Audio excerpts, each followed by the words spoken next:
What's up, everyone? Happy Tuesday, and welcome to GameFace episode 340 on Sifted Games at Sifted.net. I'm Shane Satterfield, the founder of Sifted, and your host for the next couple hours of awesome game discussion. I got to tell you, we have awesome game discussion today. we have an episode packed with games today, Kyle. Mm-hmm. No small topics, none of that crap. We got games to talk about today and some big games. And the good news is, pretty much from here on out for the next couple months, we have at least one big game to talk about every week on the show. Pretty close. Pretty much. After the dry week of April, it really was feast or famine this month, Matt. Where it's like we had nothing pretty much all month, and then finally... We had Everspace 2. That was pretty big. I mean, you're right. There's a couple of smaller things that we discovered. But as far as big games that get people excited, they all kind of came in the last week of the month. Now, you may be wondering, are we going to talk about Star Wars Jedi Survivor today? We are not. The embargo for that lifts tomorrow. So we'll be talking about that in next week's episode, which actually will give Matt a chance to play through most of the game. It'll be better for our discussions as well. But still, we have 5 big games in today's episode of GameFace. Matt, how has your week been? Playing a lot of games, I'm assuming. Yeah. It's not amazing in that regard. It's just like there's a lot of stuff, and you can't focus on anything. And some of the games I really didn't enjoy. So that makes for a good episode of GameFace. I played a ton of games. I'm literally I was up to we're not talking about my least favorite this week. Yeah. So. I was up till 3 a.m. last night. I was trying to finish one of the games for today's episode, and I did not quite make it. But I am pretty much at the end, which is a good thing for our discussion. Let's see, housekeeping. I don't want to make it too long this week because obviously we have a bunch of games to talk about, and those tend to go a little bit longer in the grand scheme of GameFace. First up, though, one thing of note for the website, for those of you who use the site, and you all should be, at Sifted.net, we are no longer able to share links on Sifted via Twitter. So if you're a Sifted user and you see something that you like on the website and you use one of the buttons to share something to Twitter, to your Twitter account, you can't do that anymore because Twitter has decided to charge everyone to access its API, something that has never happened in the history of the internet, that a company would charge you to use its API, which is just insane. And we're not alone. You can choose to pay if you want to, but a lot of big guys and smaller guys like us are choosing not to. We're not going to pay. We can't afford to pay. But even Microsoft and Xbox was like, you know what? You can't share stuff to Twitter anymore from your Xbox. Mm-hmm. They're not going to pay it. Why would they? Yeah, why would anybody? Musk is a fucking idiot. The desperation and the driving into the ground of all these weird ways to try and nickel and dime people to figure. He's going to accidentally work his way around, if he ever manages. He's going to accidentally work his way around all the exact same policies Twitter had when he bought it. He's going to come right back to because it was a bunch of business people making those decisions. No one was trying to censor anything. No one was trying to limit anything. No one was trying to manipulate anything. They were trying to make money. Business. Yeah. It's really crazy, man. It turned out the way you make money doing that is you wait for some moron with more money than sense to come along and buy your company from you and then run that into the ground while you retire to Aruba. It's really insane what has happened. It's just unbelievable. It's like what happened to the poll where he was like, if you vote me down, I'll leave as CEO. And he lost in a landslide. Yeah. I don't know if you know this, Shane, but narcissists lie a lot. They do, yeah. So here we go. It's entertaining, but it's a shame what happened to that It's place. Really insane what's happened. And it doesn't matter anymore. That's why Microsoft is doing that with the Xbox. It's like, we don't really get that much benefit from any of that. So it was there because it was free and easy and people like to use it for whatever. And they're like, oh, it's going to cost us something. Forget it because it doesn't do anyone any good. Yeah. There's no engagement you get from that. Our engagement's really low. Even NPR said that. They're like, we're leaving because he's being weird about this. And we don't get any traffic from Twitter, really.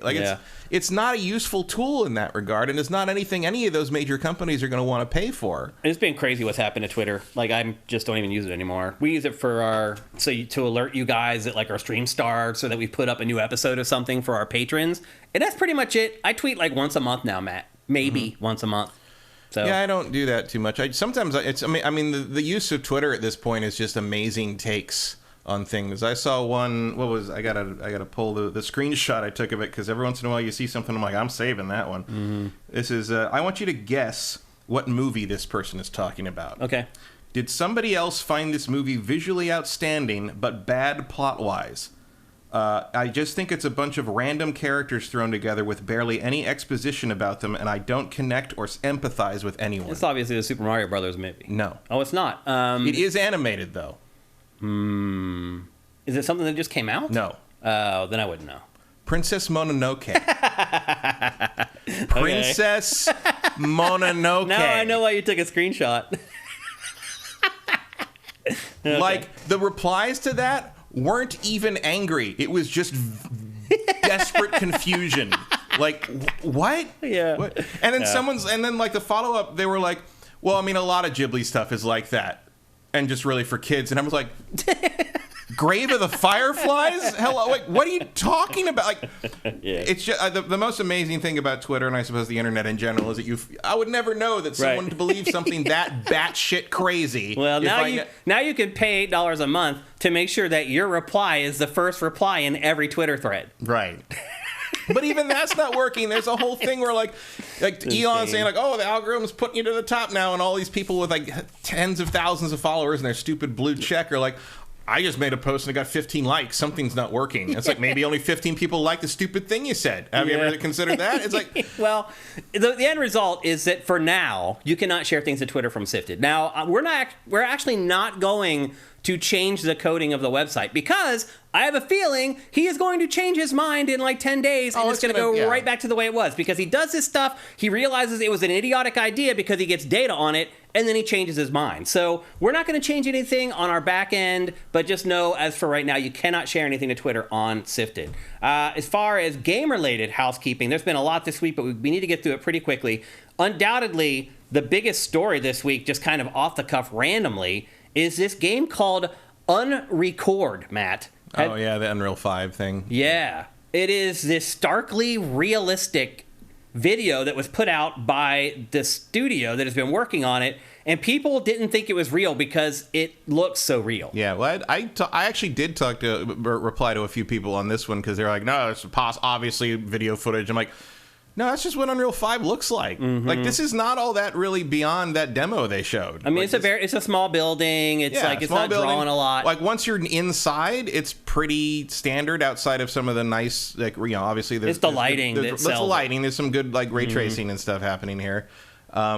And some people are like, oh, there's no crosshairs. It can't be a game. I'm like, you have not played a shooter in a while. Well, like, the guy who's working on the game went back and recorded it straight out of Unreal Engine 5 and put it up on Twitter. It's all 100% real, 100% legit. Yeah, and I've gotten a few people that are like, that sent that to me. And they're like, is this actually a game? I'm like, yeah, that's what they're going to look like in like 2 years. Yeah. Like, that's what Unreal's going to make. I mean, and a couple of them, I'm like, I showed you that Matrix demo. Mm-hmm. Like, that's not too far off the Matrix demo. And that actually has big outdoor environments. Big open thing. Yeah. All that stuff. So, like, yeah, this is just what it's going to look like soon. And I do enjoy that the faces are mosaicked. Mm-hmm. Like, I like it because the camera angle's clever. So it's filmed from supposed to be a body cam perspective. So the camera moves separate from the gun, which is something that never happens in video games. Yeah, that's one of the reasons it looks so real. Yeah. It fools your brain into thinking it's real because of little subtle things like that. It looks amazing, Matt. Yeah. It really does. Like, the other thing, too, is that this was based off of some demo from like 2 years ago where somebody built this environment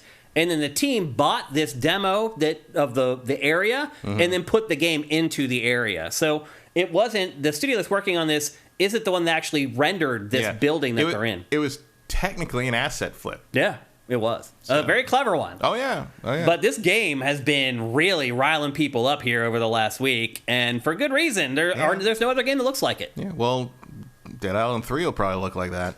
Maybe. Imagine smashing up zombie anatomy in that level of visual fidelity. Yeah. I mean, what we're getting is enough. We'll talk about that here in a couple minutes.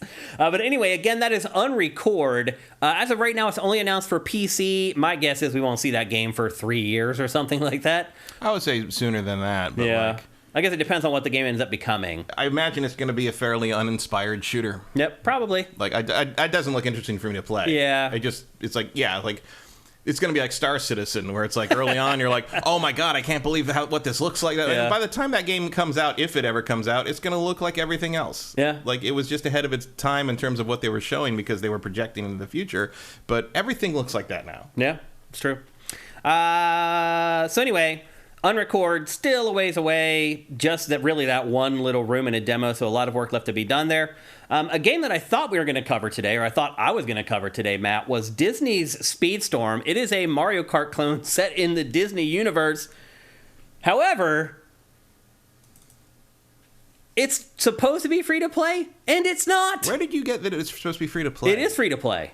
Where? It will be eventually. Eventually? Yeah. Because I've never seen it as free to play. This is the Founders Pack or whatever. And a lot of free-to-play games do that. They launch with a Founders Pack, so you can get in early, and you can get maybe some exclusive characters or cosmetics or whatever, and then they make it free-to-play later. But what happens is, when they make it free-to-play later and everybody else jumps in, you're ahead of the curve because you were a part of the Founders group or whatever. So I went to check this out. It's $30. Yep. The cheapest version. There's three Founders Packs. The cheapest way in is $30. And the cheapest is $30. And I was like, there's no way in hell I'm going to pay $30 for a free-to-play game. And as it turns out, the game only has like a handful of racers in it. It's got, 1, 2, 3, 4, 5, 6, 7, 8, 9. I think it's 9. Oh, okay. That's better than I thought. No, it's like 1, 2, 3, 4, 5, 6, 7, 8, 9, 10, 11, 12. I think it's like 12. Oh, that's a a I thought there was only 13. A few. No, there's a bunch. There's oh, okay. Mickey, Donald, Goofy, Figment, Jack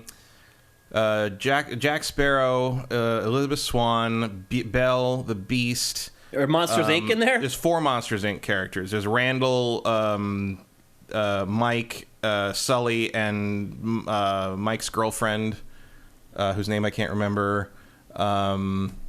There's I think there's another movie. They're grouped by Frozen, maybe? Mulan and Khan. Oh, okay. Oh, and then there's Hercules and Meg. Okay. So there's a fair number, but yeah, there's a lot. But even if unless you buy like the top level pack, I think, which is like $80. Yeah, it's like $80. Yeah. I think that gets you Mickey, Donald, Jack Sparrow, Hercules, and a free unlock of a certain set of characters, and then everybody else you have to unlock on your own. The other packs give you even fewer. And like I just got Mickey and Donald for the $30 thing. Oh, so that's where the couple characters is coming from then. Yeah, but to unlock more characters, it's a mobile game. It's like to unlock more characters, you have to spend like 10 character tags for that character, and to get them, you have to buy loot boxes. And there's like a 0.3% chance of getting each character. Like, you're going to get tags, but it's for random characters. And it's not just tags for characters you can race with, it's characters for crew. Like, you have crew characters who, like, I guess, help fix your car. Like, I don't even know what they do. I haven't seen any of them. But, like, it would take forever to get them. Like, it is like a microtransaction laden piece of shit from, like, 5 years ago. It's like, we don't do this anymore. Like, it's weird. And it's like, I have not played a game that felt this predatory off of my phone in a very long time. It's horrible. And when I talked about how the thing I liked the least, it was this. I look forward to the Jimquisition video. Let's put it that way, because there's no way Sterling's not going to talk about this one. Okay. Because it's exactly what they complain about all the time. Yeah, we were actually going to talk about it next week and push it to next week, but Matt's kind of already spilled the beans on it. But maybe if you play it some more, we'll readdress it next week. I mean, I can. I've played like a full circuit of it, and I know everything I need to know about that game. Okay, so 50-50. It's in next week's episode. But anyway, maybe something to stay away from for right now. Another piece of news, smaller piece of news from this week. Horizon 3 is on the way. Just released. Shocking.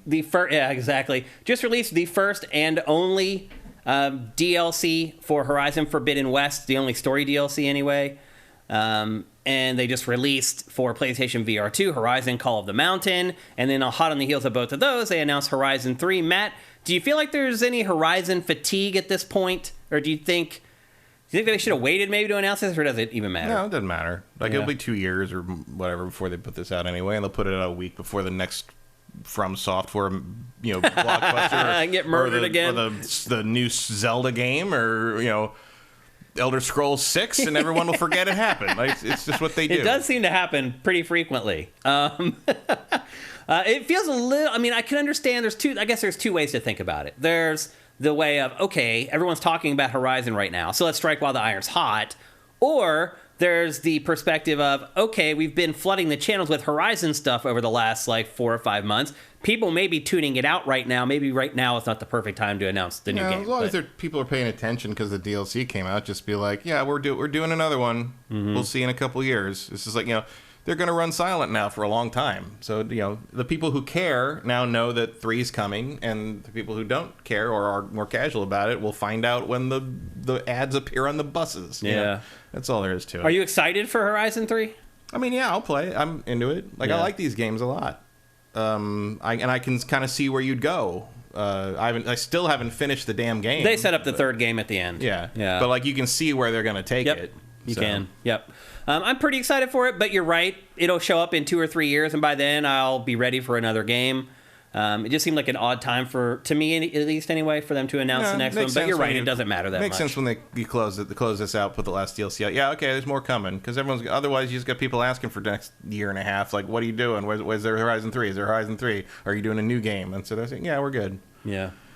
Another smaller story from this week, and finally, Matt, our chance. Actually, I'm jumping ahead a minute. Another PlayStation story from this week. PlayStation bought yet another studio, Matt, called Firewalk Studios. It was working on a big budget multiplayer game, one of those 15 games as a service that PlayStation has talked about. It's supposed to come out in the next 18 months or whatever. I still don't see that happening, by the way. But apparently, a lot like Jade Raymond's studio, it appears that Firewalk worked on something for a while, impressed PlayStation enough that PlayStation then decided to buy the studio, much like they did Jade Studio.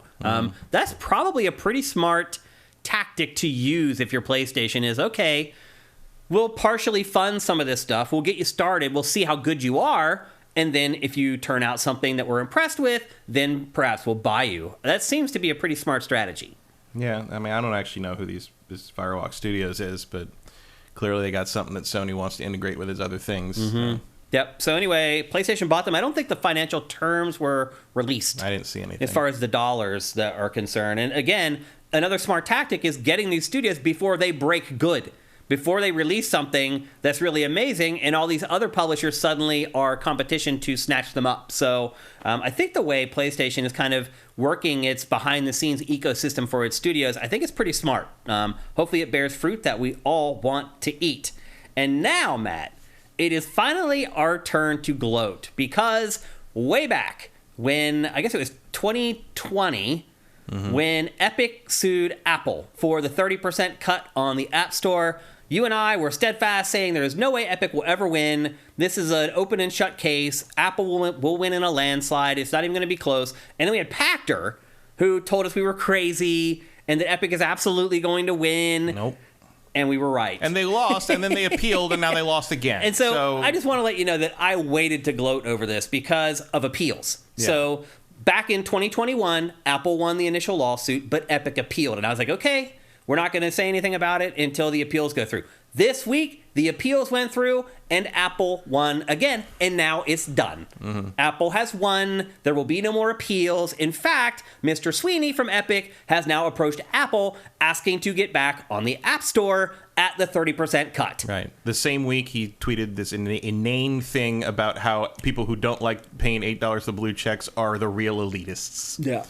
Which Cliff Blazinski even had to be like, dude, I love you, but you're out of your mind right now. Well, then he ended up following it up with like 50 tweets trying to explain himself, and it never got better. Like, I'm just like, you're like, every once in a while you're gonna run into someone who's so rich they haven't like been to a grocery store in like years, and you're like, dude, you need to go outside. You need to go outside. That is literally what touch grass means. It is. Like, Tim Sweeney needs to touch grass. He basically said that like the people who don't want to pay are the people who bullied him in middle school. I'm like, what are you? And Cliff was like, dude, I got bullied. He's like, he said, Mark, like from Epic. He's like, I'm gonna quote what he told me when I was younger and complaining about all the people who beat me up. And he's like, dude, you won. Yeah, you made it. You're good. Tim Sweeney won. Let it go. He won. Of course he won. Let it go. He's worth like $5 billion. And you're still worried about that. It's like, and like the thing that I don't get is like, do you?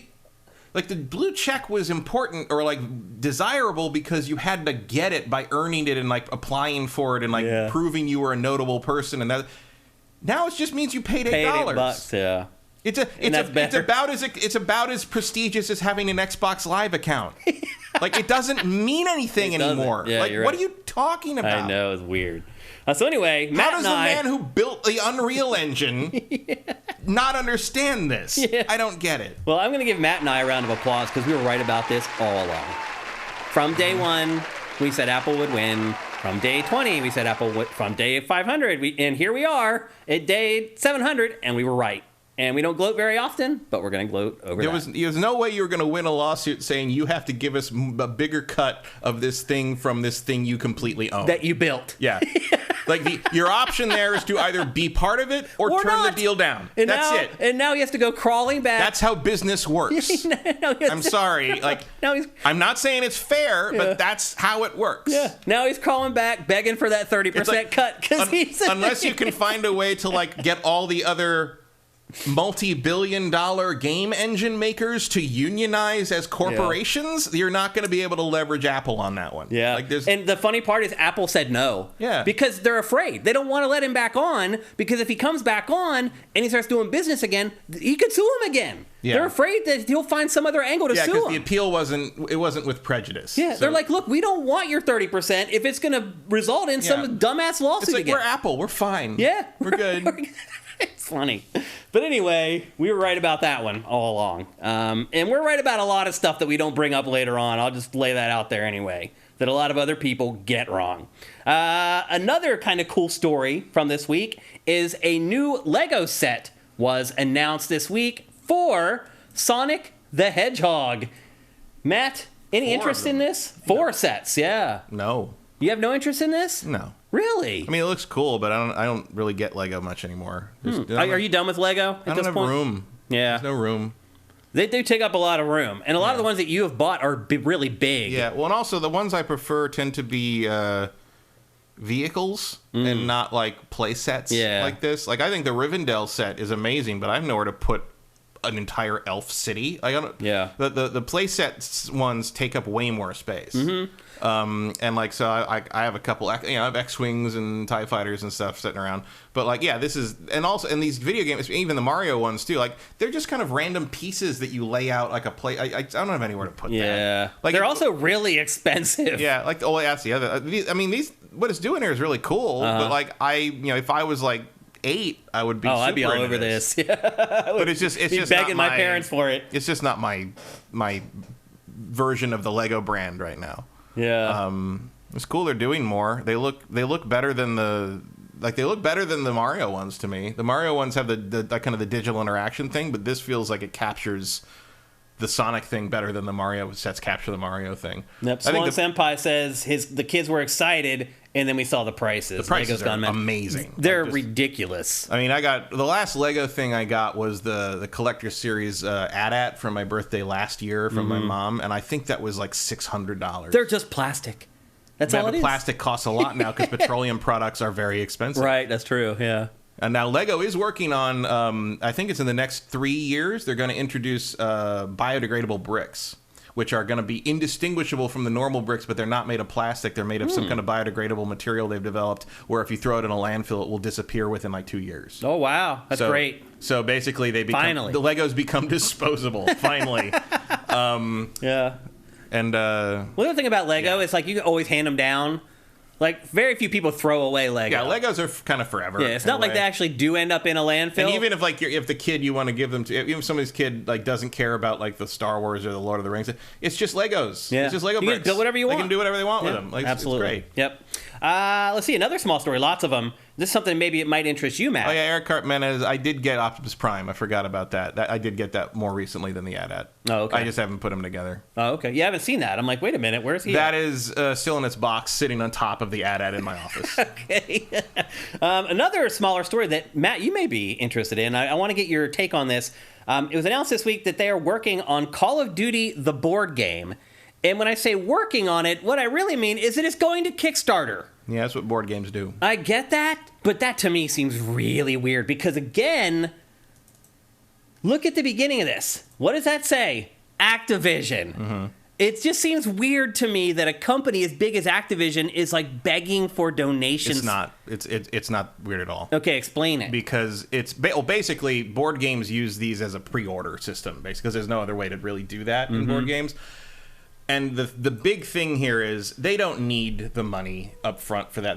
The thing is, doing a Kickstarter or a GameFound or whatever kind of crowdfunding campaign you want to call it, whatever you're using, whatever service you're using for a board game, this is how board game people find out the game exists. Okay. The campaign is how you get the hype out. The campaign is how anyone knows a board game happens anymore, unless it's from like one of like two big board game manufacturers that just have like Fantasy Flight Games has the reach to just announce something and everybody talks about it.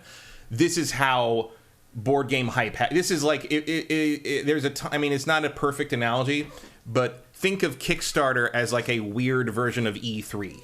Okay. Like back in like 2004. Like this is how you get the word out that a Call of Duty board game is happening. Interesting. And yeah, you might make because the other thing is these things are so expensive to produce and take so long to manufacture and so long to ship. I'm talking months. Yeah. Like there's a game called Heat: Pedal to the Metal that was it's a car racing game, like a kind of a classic Grand Prix sort of racing thing, and it came out in November and it blew up. It's by Worlds of Wonder, a big company. They make like Memoir 44 and some games you probably heard of. But so they're not small, but they made it and it caught fire. Like it's a good game and it got great reviews from like the niche sites, and everybody wanted it, so they sold out in 3 days. It still hasn't been reprinted because it takes so long to put the order in, figure out demand, get the factory time, get it shipped over, get it sorted, get it to the different countries, ship it all out to retail, get it to and like it might the second printing might make it at the end of June at this point. And nobody even really knows. So what happens here with this stuff, this way everyone who wants one has a month to get a pre-order in, and they'll get their game when it ships, and they may usually make extras and like it kind of sucks that you have to buy it before there's reviews for it. But it's just like it's such a high risk thing. And yes, you're right. Activision technically could probably front the money, but that's just not how the board game world works. That's so weird. It is weird. I mean, will this make you like? I would think you generally wouldn't give a crap about Call of Duty anything, but are you kind of interested in this because it's a board game? Well, I'd have to see what kind of game it is. Yeah. And it doesn't. I don't know what that is. Yeah. Like, I'll tell you what. So I did get a video game-based board game this week, which I backed on Kickstarter like almost 2 years ago and forgot, and then it shipped. I'm like, what is this 40-pound box coming? It was Monster Hunter. Oh. Which I'll is it show good? You. I haven't played it yet, Okay. but like, it's 40 pounds of monster miniatures. I should have got some of them and put them. There's a dragon. It's like this. Oh big. Wow. But basically, that's what's called a boss battler. So basically, it's like Monster Hunter. Yeah. So like, I remember when I originally ordered, I didn't know much about board games yet. I was like, oh, I know that IP. I don't like the games very much, but if I don't have to struggle with the stupid controls, maybe I will like it. Right. So I ordered it and I forgot about it, and then it showed up, and I'm like, oh, I don't have room for this. I don't know what I was thinking when I did this. It looks very cool, but I don't know if I'll keep it. But it's so that happens. And actually, one of the games that one of the most highly rated board games last year was Sniper Elite. Okay, so sometimes concepts will transcend. Yeah. Okay. I don't know what kind of game Call of Duty is. I would imagine it's some kind of like squad based. Like there are games like that.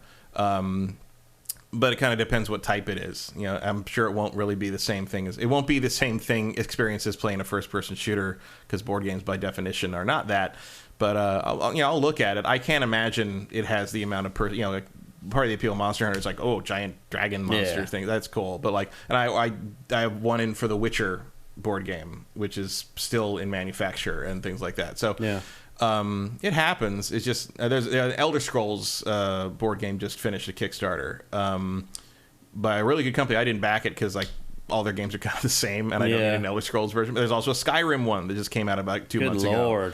It's too much. There's a Street Fighter miniatures game that came out a while ago, and I didn't pay attention to it because I don't care about that kind of game. But like if you can think of it, it's probably happening. Call of Duty is probably the highest profile thing to hit that world. But like, Kickstarter is just how you do that now. Okay, I found it odd. Especially a big, if you're going to put like a single like these smaller guys who just make the board games, I totally get it. Activision being involved, forcing people who are into board games to buy something sight unseen. Activision isn't doing that. Activision gave them the license, and some other company is making this. So that the other company cannot afford that overhead. Yeah, it's just weird that their logo's all over the trailer because and everything. You have to see that it's official. I mean, Capcom's logo's all over the Monster Hunter thing, but they had nothing to do with the board game beyond saying, like, okay, you can pay us for the license, and then we're going to look at it and make sure everything's, like, lore accurate as much as it can be, and that's it. They didn't design anything. It's all by these other companies. Steamforged Games did the Monster. I don't know who's doing the Call of Duty game.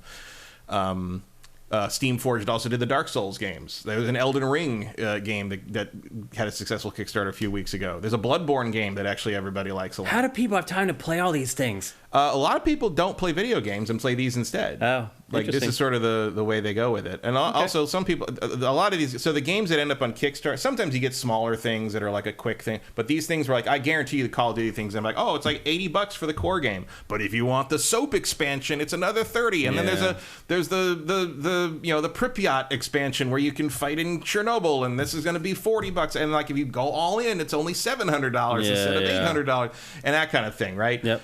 For those are called lifestyle games. And they're basically like you are committing to spending an obscene amount of money to. It's like a game as a service, but it's a board game. Yeah, you're going to play this game for a couple years. Is kind of what they're thinking. And so but you know, there's a huge amount of FOMO. There's a huge amount of hype. There's a huge amount of like, you know, you always get people that go all in, and then when it finally shows up a year and a half later, they're like, I don't know why I did this. Does anyone want this? Like, that's the thing is like, yeah.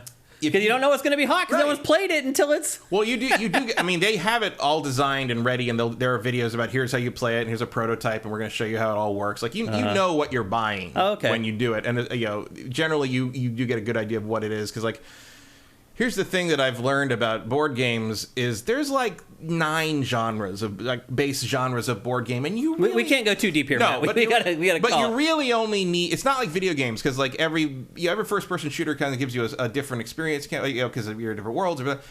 You really only need, like, maybe 2 of any genre of board game. And then it's just like... It's like, I have this deck-building game, and this is my favorite, job. and this is my second favorite, which has a license I really like, and am I ever going to pick something I like less than one of those to play when I could play the things I like a lot? Yeah. No. So why are you wasting shelf space and money on that?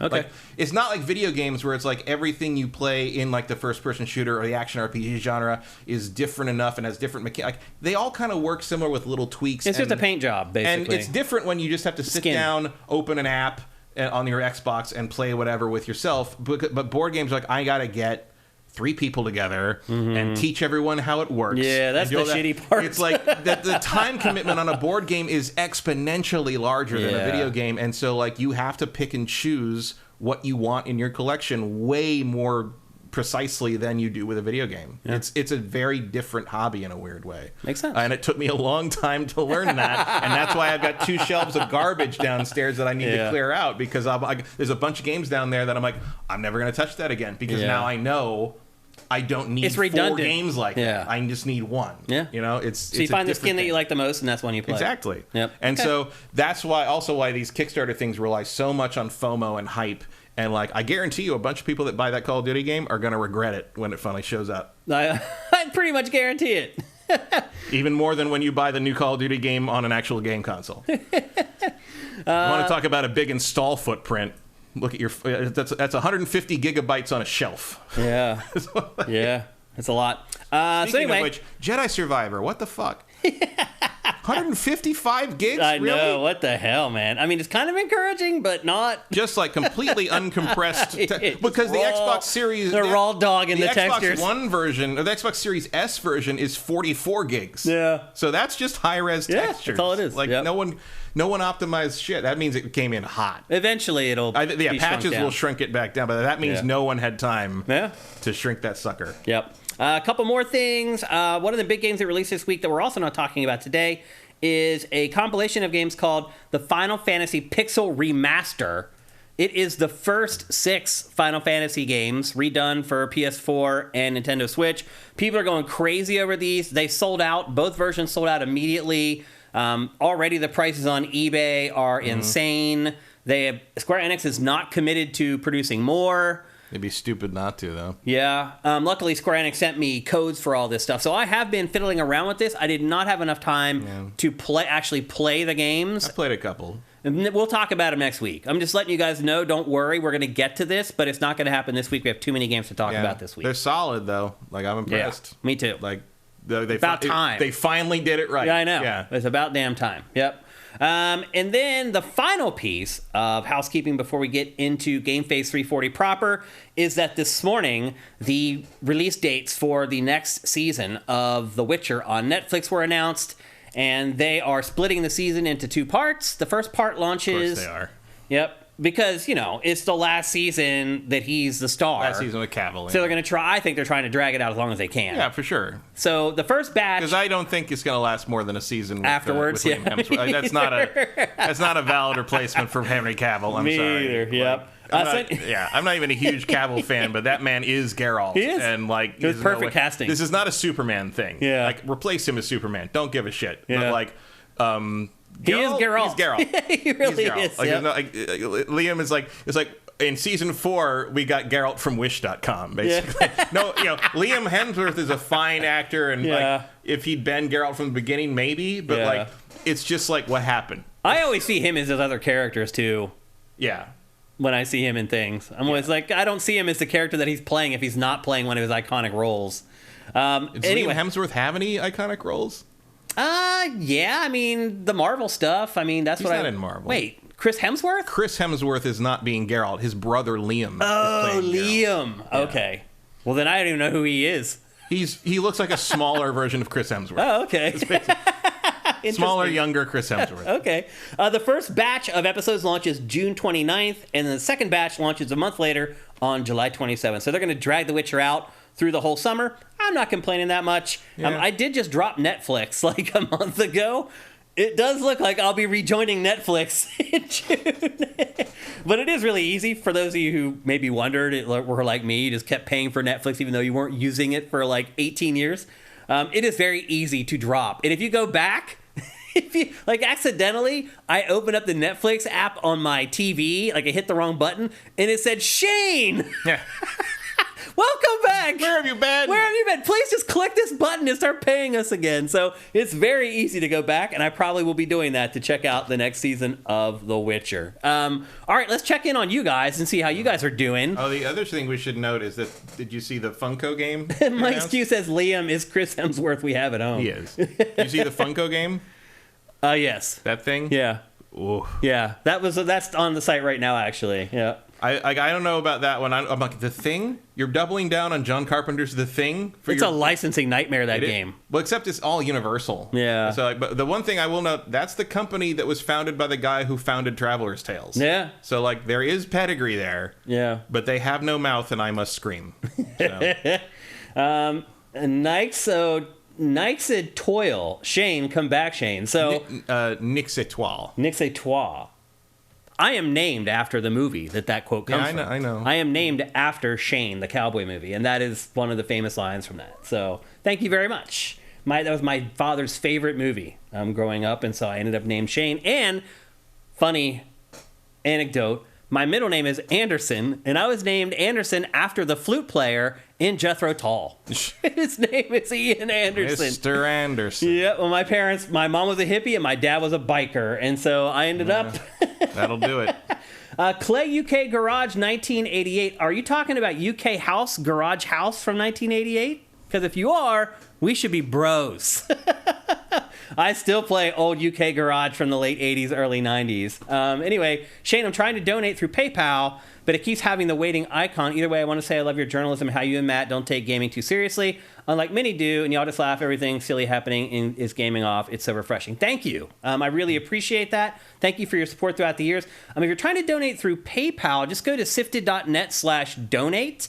There's an interface there. It should work fine. I know other people are using it.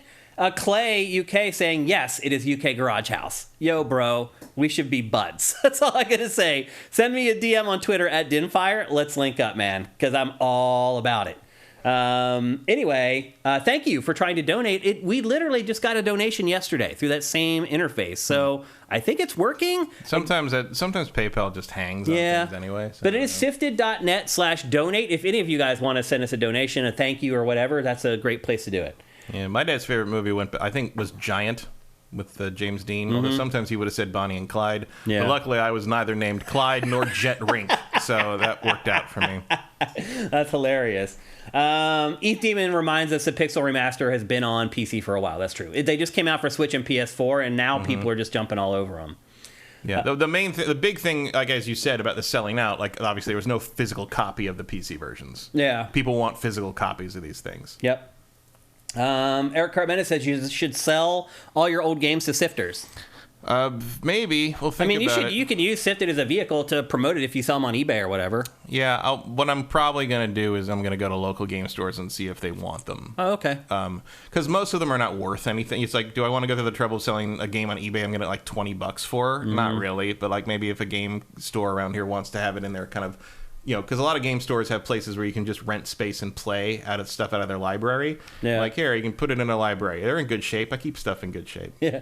Rosencrantz is talking about the Call of Duty board game. Think about the kill streak, Shane. I don't even know how they're going to do kill streaks in a board game. Oh, I'm sure you'll have some kind of thing you fill up and then you can play. They'll figure it out. Yeah. They'll all be in there. They do a good job. You'd be shocked at how... like how much Monster Hunter reflects all the stuff you can actually do in the game. Like, right down to crafting all the stuff and breaking parts off the monsters and all that. It's like, it's all there. It's really all there. What is Final Girl? Everyone's talking about in chat. Final Girl is a single-player board game. Interesting. Where it's all based on old slasher movies. So and it's all modular. So it has a core set, and then you buy movie sets. So each set comes with a killer and a setting. So like there's a killer who's like kind of basically like Jason and Happy Trails Camp, which is like Camp Crystal Lake. They're all equivalents of things. So there's like a fake Freddy with a fake Elm Street. It's called Maple Street. There's a fake Poltergeist with a Poltergeist house. There's a fake Alien with this spaceship. And it comes with two different girls that are based on it's technically the girl from this movie or Ellen Ripley from Ripley. Yeah. People may not even know what Final Girl means. Like, Final Girl is a trope about horror movies. It's the last girl left standing, basically Ripley from Alien. Yeah. It's kind of, or Jamie Lee Curtis from Halloween. Most horror movies is usually the girl that's a girl the that's smart left. Girl who survives. Yeah. And so you are playing as the final girl, and you pick and you basically, it's all very dice and card driven, but you're trying to like rescue people who are in the location.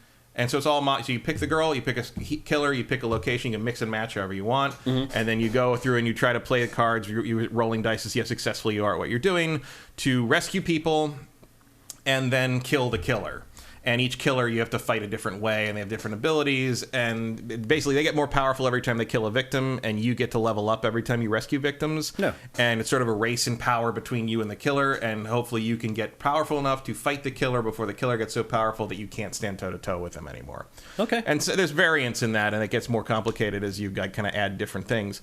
But it's a very well-regarded game, and it was a very big Kickstarter. But there's Season 1 and Season 2. Season 2 just shipped a couple months ago, and it's part of the revolution of solo games. Like more and more games, it started. So you don't have to have the three people over. Well, it started in 2020 largely because there's always been kind of single player variants, but they started in 2020. Like everybody started officially including solo versions of almost everything because the lockdown happened and no one could fucking play board games together anymore. So and now that's a big deal is solo modes. Like that, every game has its own solo mode now almost. So and Final Girl really leans into that. So if you like horror movie stuff. That was a Kickstarter, but you can buy them individually, like individual boxes, and just try it out if you want to go. Look, I think it's called Van Ryder Games is the company that makes it. Well, the funny thing is, if you like horror movies, you'll be interested. Pharaoh Doll mentioned I only play like Monopoly and whatever, and then somebody mentioned keep doing that because you're going to spend a ton of money on these other board games. It's a black hole that you just throw money down. God of Gamblers 33. Thank you for Twitch Prime. Thank you for doing it for 3 months. That's awesome. Let's see if anybody else up here dropped the Twitch. Oh, Veneraba, thank you. I haven't seen you on the site for a long time, Veneraba. You were an OG stalwart, man. You were on the site all the time when it first launched. I don't see you around much anymore. I hope you're doing okay. Glottis21, thank you for Twitch Prime. Mike's Q, thank you for Twitch Prime. I hope you're doing good, man. And is that it? Yep, that's it. And with that, I think we're ready to kick off GameFace 340 proper. 45 minutes later. What'd you say? 45 minutes later. But Matt, that's good, dude. Usually we're like almost an hour. Oh yeah. Before we get to the real episode. All the little business adds up. Yep, it does. But little before news items. Yep, but before we get going, here's a word from our awesome sponsor.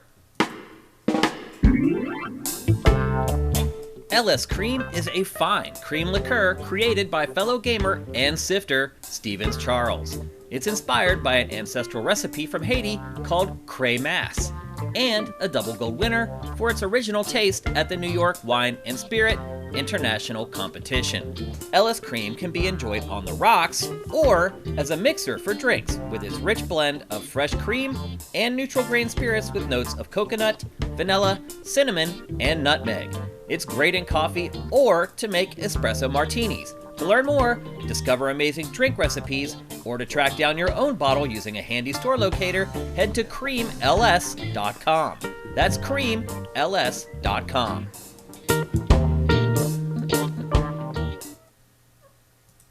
Once again, a huge thanks to lscream.com. For us, that sponsorship makes a world of difference. Luna is losing her mind. How to get it? She's got a piece of thread from the couch on her claw, and I wanted to get it off so she doesn't swallow it and block her intestine. Yeah. But anyway, big thanks to LS Cream. You know, for us, sponsorships make a big difference for us on a month-to-month basis. Head to creamls.com. There's a store locator there. You can figure out where you can just swing by and pick up a bottle, or you can go to Bevmo. They have it there. You can order bottles, and they'll have them shipped to you. But most importantly, as I say every week on GameFace, support your fellow gamers, support your fellow sifters. Anybody among us who's trying to do something, make waves, start a business on their own, support them if you can. Let's keep the money in the family as much as possible. And Vinaraba said, I'm still lurking on the site. You guys may not realize it. I remember all you guys. I wonder where a lot of you guys are. Like, it's not just Vinaraba. There's a lot of people who are huge parts of our community and our website at launch that have just kind of disappeared. Hope you guys are all doing good. I haven't forgotten about you, and I still appreciate you very much. Without people like you, we would not be coming up on our 8th anniversary at Sifted in June, which is just amazing. So thanks to everybody. Thanks to you, Vinarab. I'm not telling you need to go and leave comments on the site if you don't want to. Do whatever the hell you want. I just was worried about you. I just wondered where you'd been. So good to hear that you're doing okay and you're still lurking on the website. And with that, now it is time for GameFace 340. We're going to kick things off with a game you probably expected we would kick things off with today. Definitely the biggest release of the week, unless you're a big Final Fantasy retro fan, and that is Dead Island 2. Matt, a game that I wondered if we would ever be talking about on GameFace, because the first time I played this game was summer 2014. Yeah. You were using it for I was playing an early pre-alpha version to try to get some amount of footage to put this ridiculous marketing video together that never happened. Yeah. It also resulted in me having to play through the first Dead Island in one day to get footage of all the stuff in the game for that. I spent 2 weeks on it, and nothing ever came of it. But I did play an extremely barely functional, or I can't believe they let someone outside the company touch it. It's 10 years ago. 10 years, almost 9 years ago this summer. It's crazy. And it was more cities than just LA. Really? But none of it was functional. Yeah. It was obviously by a different company. It was a completely different game. This is not that game. Yeah. This is the third studio that worked on this. Yeah. And it actually started the game back in 2019 or 2020. So it's only been working on it about as long as most games are worked on. It's just they kept giving it to new studios. I wish I'd kept the footage of that. Yeah. I got rid because it was all NDA. Right, so nothing I could really do with it, but I kind of wish I still had it to look at it and remember, that's what that was. Yeah. Well, as it turns out, the final game did come out eventually, and it's here now. And it's pretty good, Matt. Yeah. I don't know if I would say, pleasantly surprised might be a little bit extreme. No, it's fine. Yeah. It's fine. It's fine. It's So the setup of the game is all hell is broken loose. There's a zombie apocalypse. You and a group of 5 other characters are on a plane. It is a direct sequel to the others. It is, yeah. It is clearly continuing on from that. And you are on a plane. You think you're escaping, but as it turns out, zombies got on the plane. They attack people on the plane. The famous guy is a zombie. Yeah, it's a whole thing. The plane crashes. You land outside of Los Angeles, and that's where everything kicks off. And from there, I guess the best way I could describe the plot is it's like a really corny and cheesy The Last of Us. Yeah. There's a zombie outbreak. Kinda. You are immune. Your task is to get across Los Angeles to a hospital where you can give your blood and they can test your blood and try to create a vaccine to stop the zombie outbreak. It's not like an escort thing. There's nobody along with you for the ride. I have no idea why that bus catches fire. Yeah, I don't either. The zombie just attacks him and it just bursts into flames. This game has a lot of stuff like that. Yeah. Where you do have to kind of turn your brain off to play this game a little bit, I think, anyway. So that is pretty much the crux of the plot. Now, along the way, you meet people, but not that many. I mean, that's really kind of the crazy part, is like a lot of the characters that have been in the trailers or have been in early gameplay for this, they're kind of the only characters in the game. Yeah, there's a very limited cast, despite how many people are in Los Angeles. I mean, not a lot of people survived. Really. It's a plane crash or whatever. So, most of LA is zombies now, so you're basically running into the people who managed to hole up and not get bitten. Yep. And so you don't meet a lot of other people. Like I'll say one thing. I did not play as many of the side quests as I wanted to. There's a ton. There's like 33 side quests in the game. I played like 8 of them or something like that. And I will say this, the side quests are pretty involved.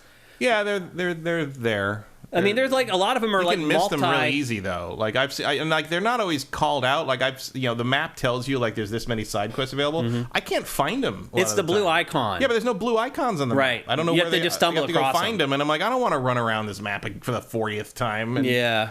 Just tell me. The other thing too about this game is the world isn't very big. It's only LA, and it's not real LA. It's like a 5-block chunk of Hollywood, a 5-block chunk of Bel Air, a 5-block chunk of Santa Monica, a 5-block chunk of Venice. What's there is authentic. Like pretty close. It does look. If you live here, you'll recognize all the places. And they've renamed most stuff. Yeah, a lot of stuff is, the neighborhoods are the same, but the streets are different, the stores are different. Like the one hotel that you go to is actually the Beverly Hills Hotel. But it's called the. But like my wife goes there to meet her friends for lunch all the time, and as soon as that came on the TV, she was like, "Holy!" and she literally said, "Holy shit!" The Beverly Hills Hotel. Yeah.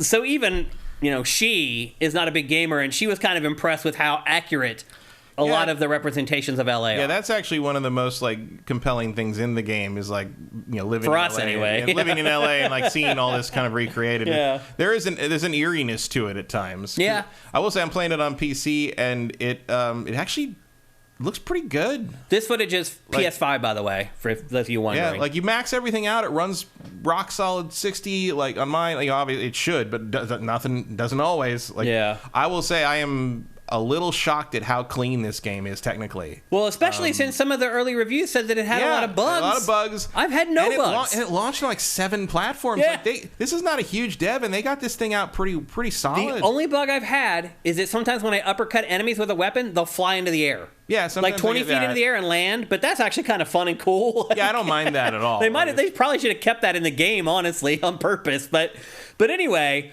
so the world is not open. It's like these chunks of each area of LA, and then in between there's these gates that you go through that load into the next section of the world.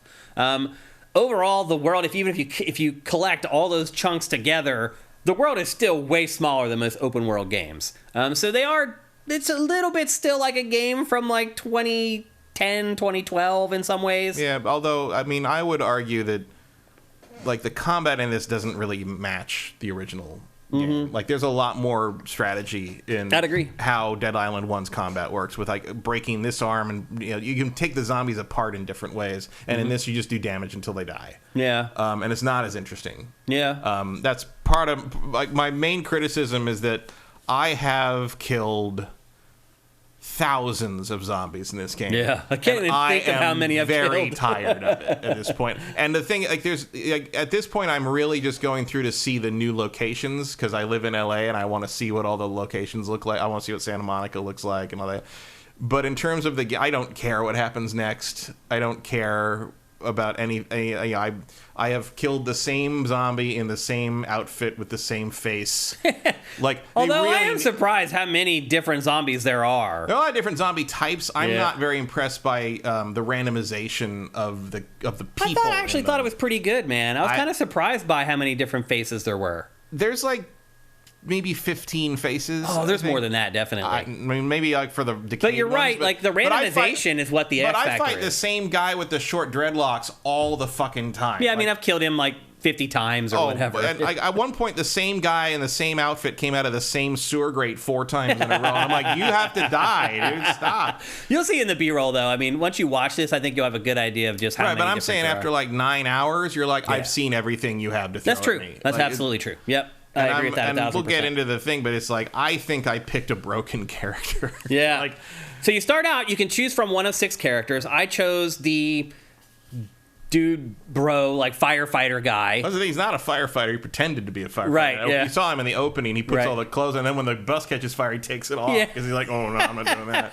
And each character, the it makes con a man, difference basically. which one that you choose. So mine was kind of like the steady Eddie guy. He was kind of like even across all the different categories. But Matt, you chose a character that ended up being like... I chose Carla, who is... was like a cheat code.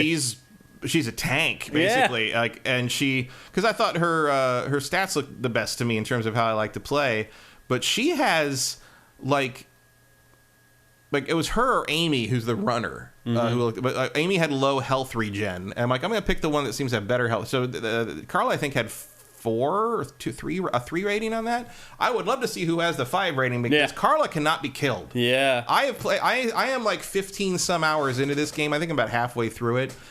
I have died once. I've died a ton. And that is because you can run into areas where there are zombies above your level, and you get a little skull, and they basically, like, they'll kill you in 2 hits. There aren't that many, though. No, you got to go out of your way Yeah. to find them, but I did, and because I was trying to explore a bit, and I found them, and I got hit by one. It took half my life off, and then right at the same time... Something exploded. Something exploded next to me and killed me. It was just too much damage all at once.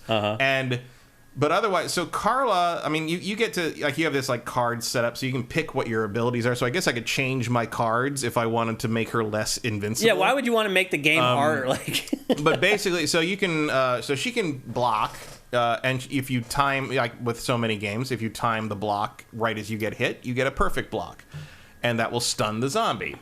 And then you can do a finishing move that kills them. Or at least does a lot of damage and it'll knock them away. And it becomes absurd. Like, once you get good at it, it becomes like the counter kills in the early Assassin's Creed games, where they just stand and wait to be murdered. So the thing to know is, A, you can do that with almost any hit in the game. B, you can do it to multiple zombies at the same time if they attack you at the same time. So you can stun I've stunned up to 3 at once doing that. And C, there's 2 more things. 3, you are completely invincible while you're doing your finisher. And 4, doing a finisher on a zombie does not use up weapon stamina. Degradation. The weapon does not degrade. Like, you can kill 1,000 guys that way and you will still have a full quality weapon. Now, on top of that, because of the certain skills Carla has, when Carla does a perfect block, she gets some health back. Yeah. When Carla does a finisher, she gets even more health back. And when I have another ability, if I knock a zombie down, I get health back. I get like over a third of my health back for doing a finisher. You can set up your cards to do that. So even when, and also you can make it even worse if you wanted to. I also have an ability where when I do a perfect block, I create a shockwave, which sets all explosions and everything out around me. So I do the shockwave, everything gets lit up. I do my and while I'm doing my invincible finisher, things explode and kill all the other zombies. Yeah. It's fun, but it's one of the easiest games I've ever played. It gets repetitive, doing the finishers, because the same thing over and over again. 40% of the game, like, it just became a joke. Yeah, like, I would just run into an area, I would make noise. The eyes pop out of their heads over and over and over. Well, and over. I would make noise. They'd all come over to me, and they'd take turns. It's just like the early Assassin's Creed games with the counter kills. Like, it's absurd. You stand there, and they just wait their turn to be murdered, basically. And at the end, it's not like Dead Island. Dead Island, I recall very vividly that Dead Island was if you didn't play it carefully, you could get overwhelmed like that.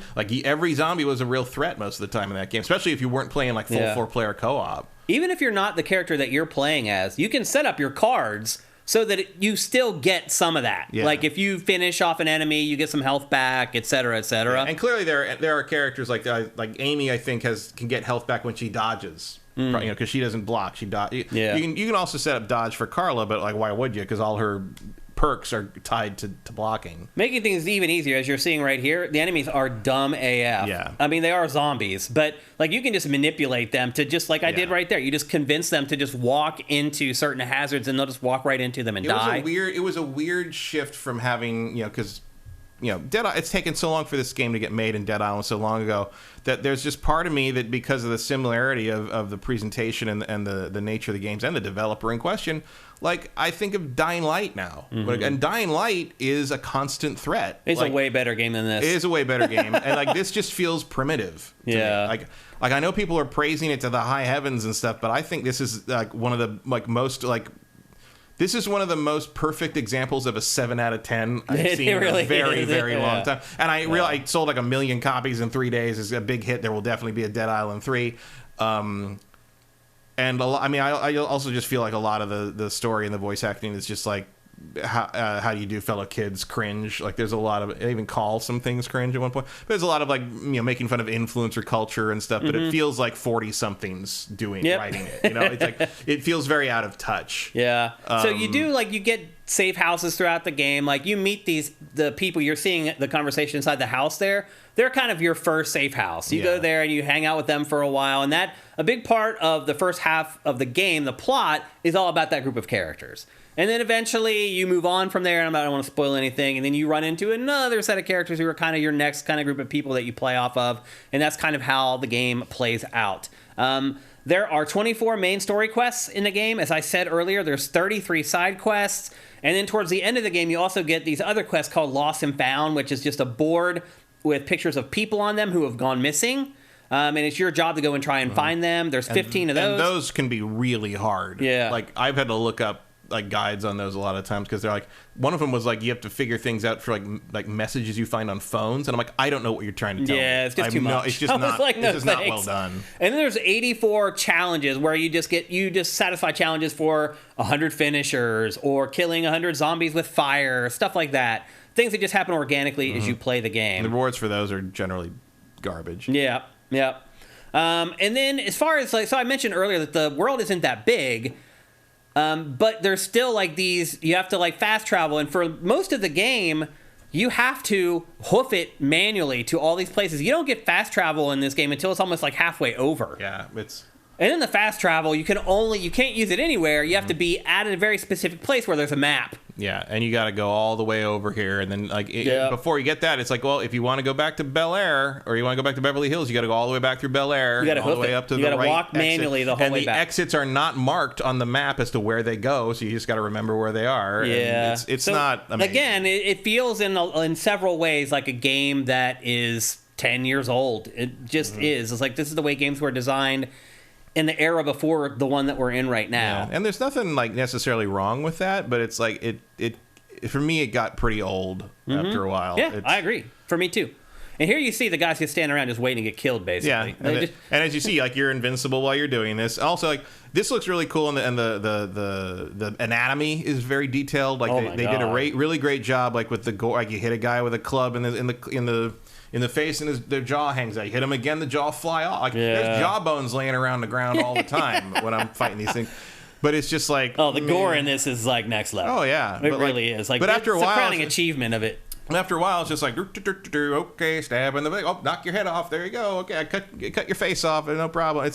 When I first started playing this, by rote, my wife was disgusted by it. She was like, "Oh my god, I can't believe they make stuff like this. Like, why would you want to see this gore like for hours and hours?"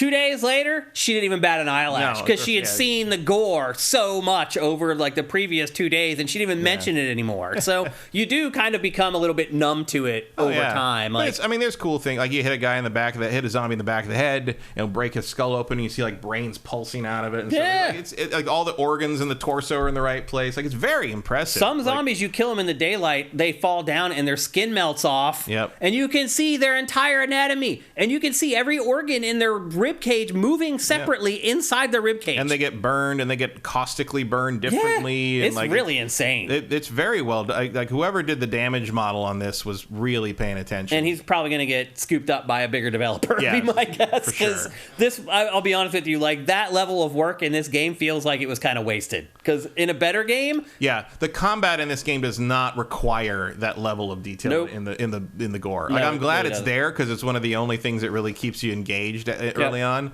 But like, yeah, you're right. The guy or girl who made that should probably be working on better things. Yep, absolutely. As we mentioned earlier, the skill cards, there's like, what is it, there 5 or 4 different tiers? 4.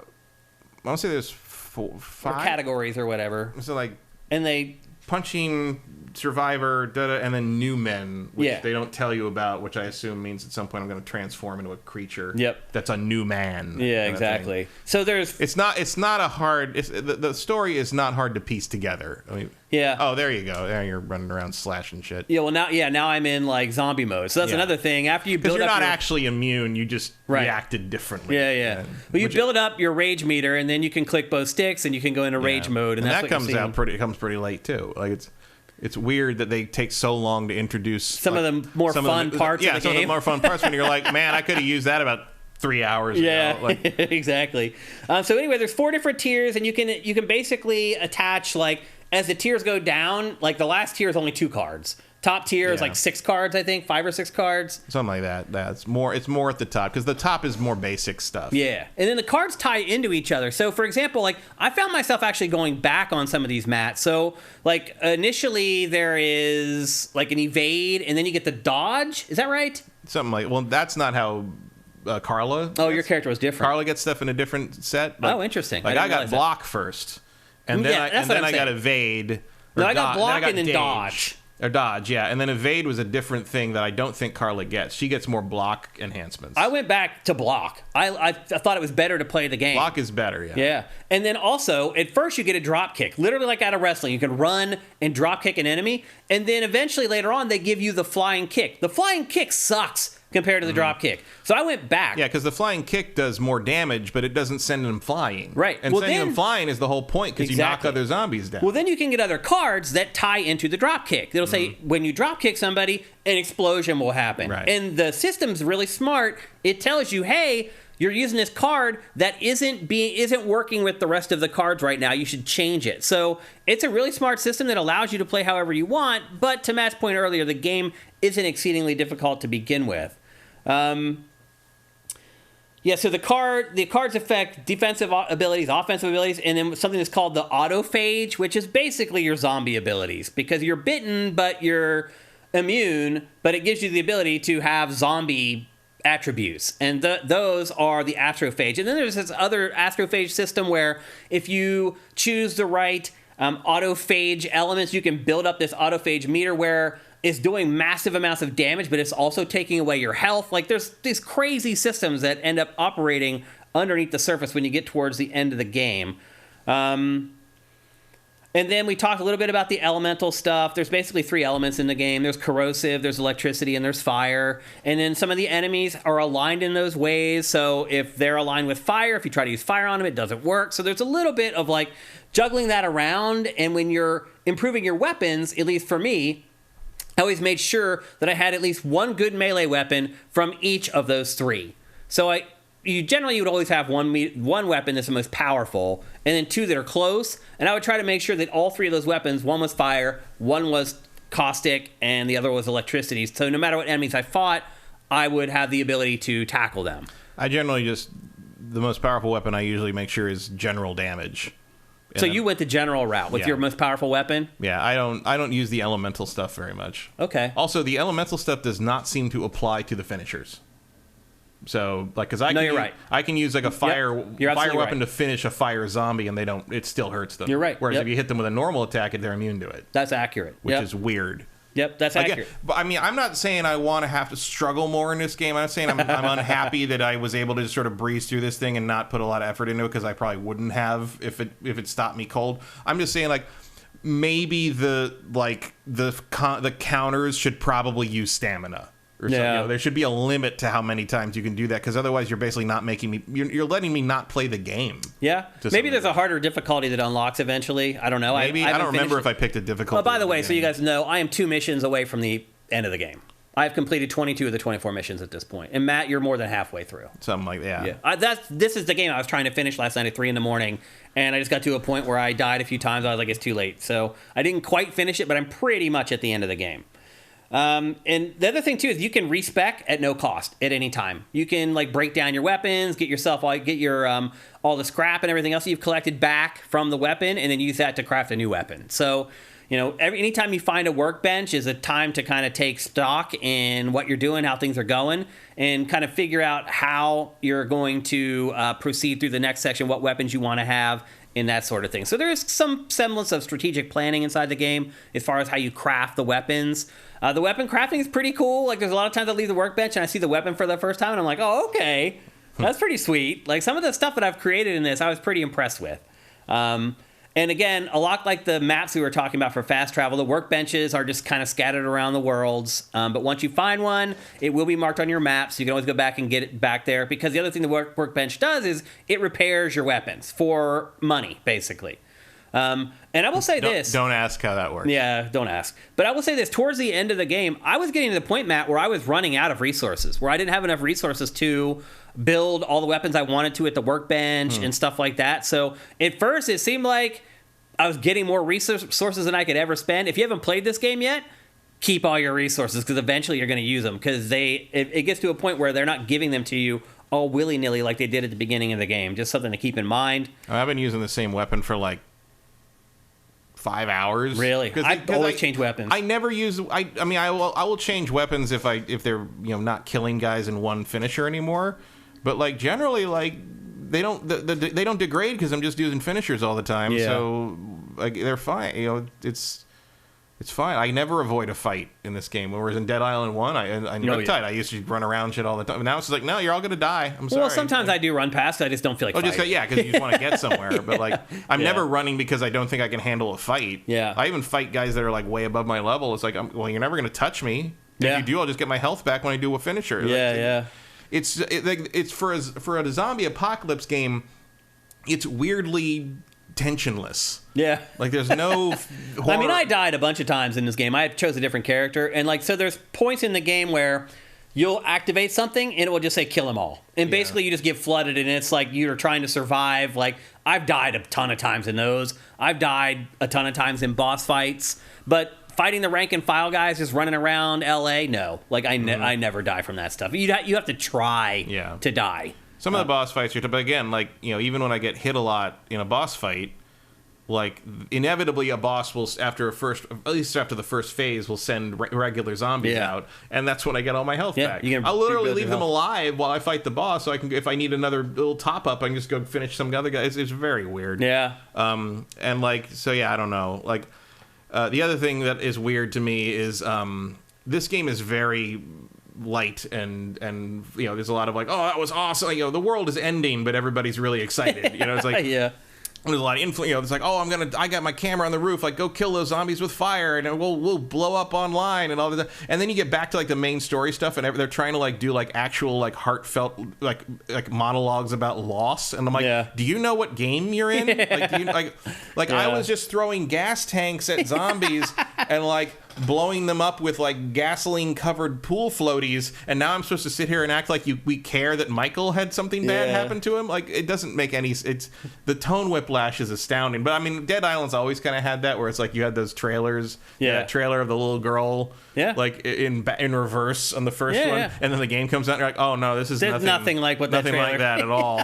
Another thing that makes it easy too, Matt, is that when you die, sometimes they do kind of send you back a far ways, but it remembers every zombie that you've killed, except for those kill 'em all segments. And that's another reason why I've died in those kill 'em all segments, because if you die in the middle of those, you have to start them all over from killing zombie 1, but it remembers everything that you've used. So if you've used all your stuff, or if your best weapon is about to break, you have to start that thing over again with no health packs and no good weapon to use. And so you have to start using other parts of your arsenal. Like there's grenades that you can equip, and like you have to start using a lot of that stuff. They're called curveballs, but they're basically just grenades.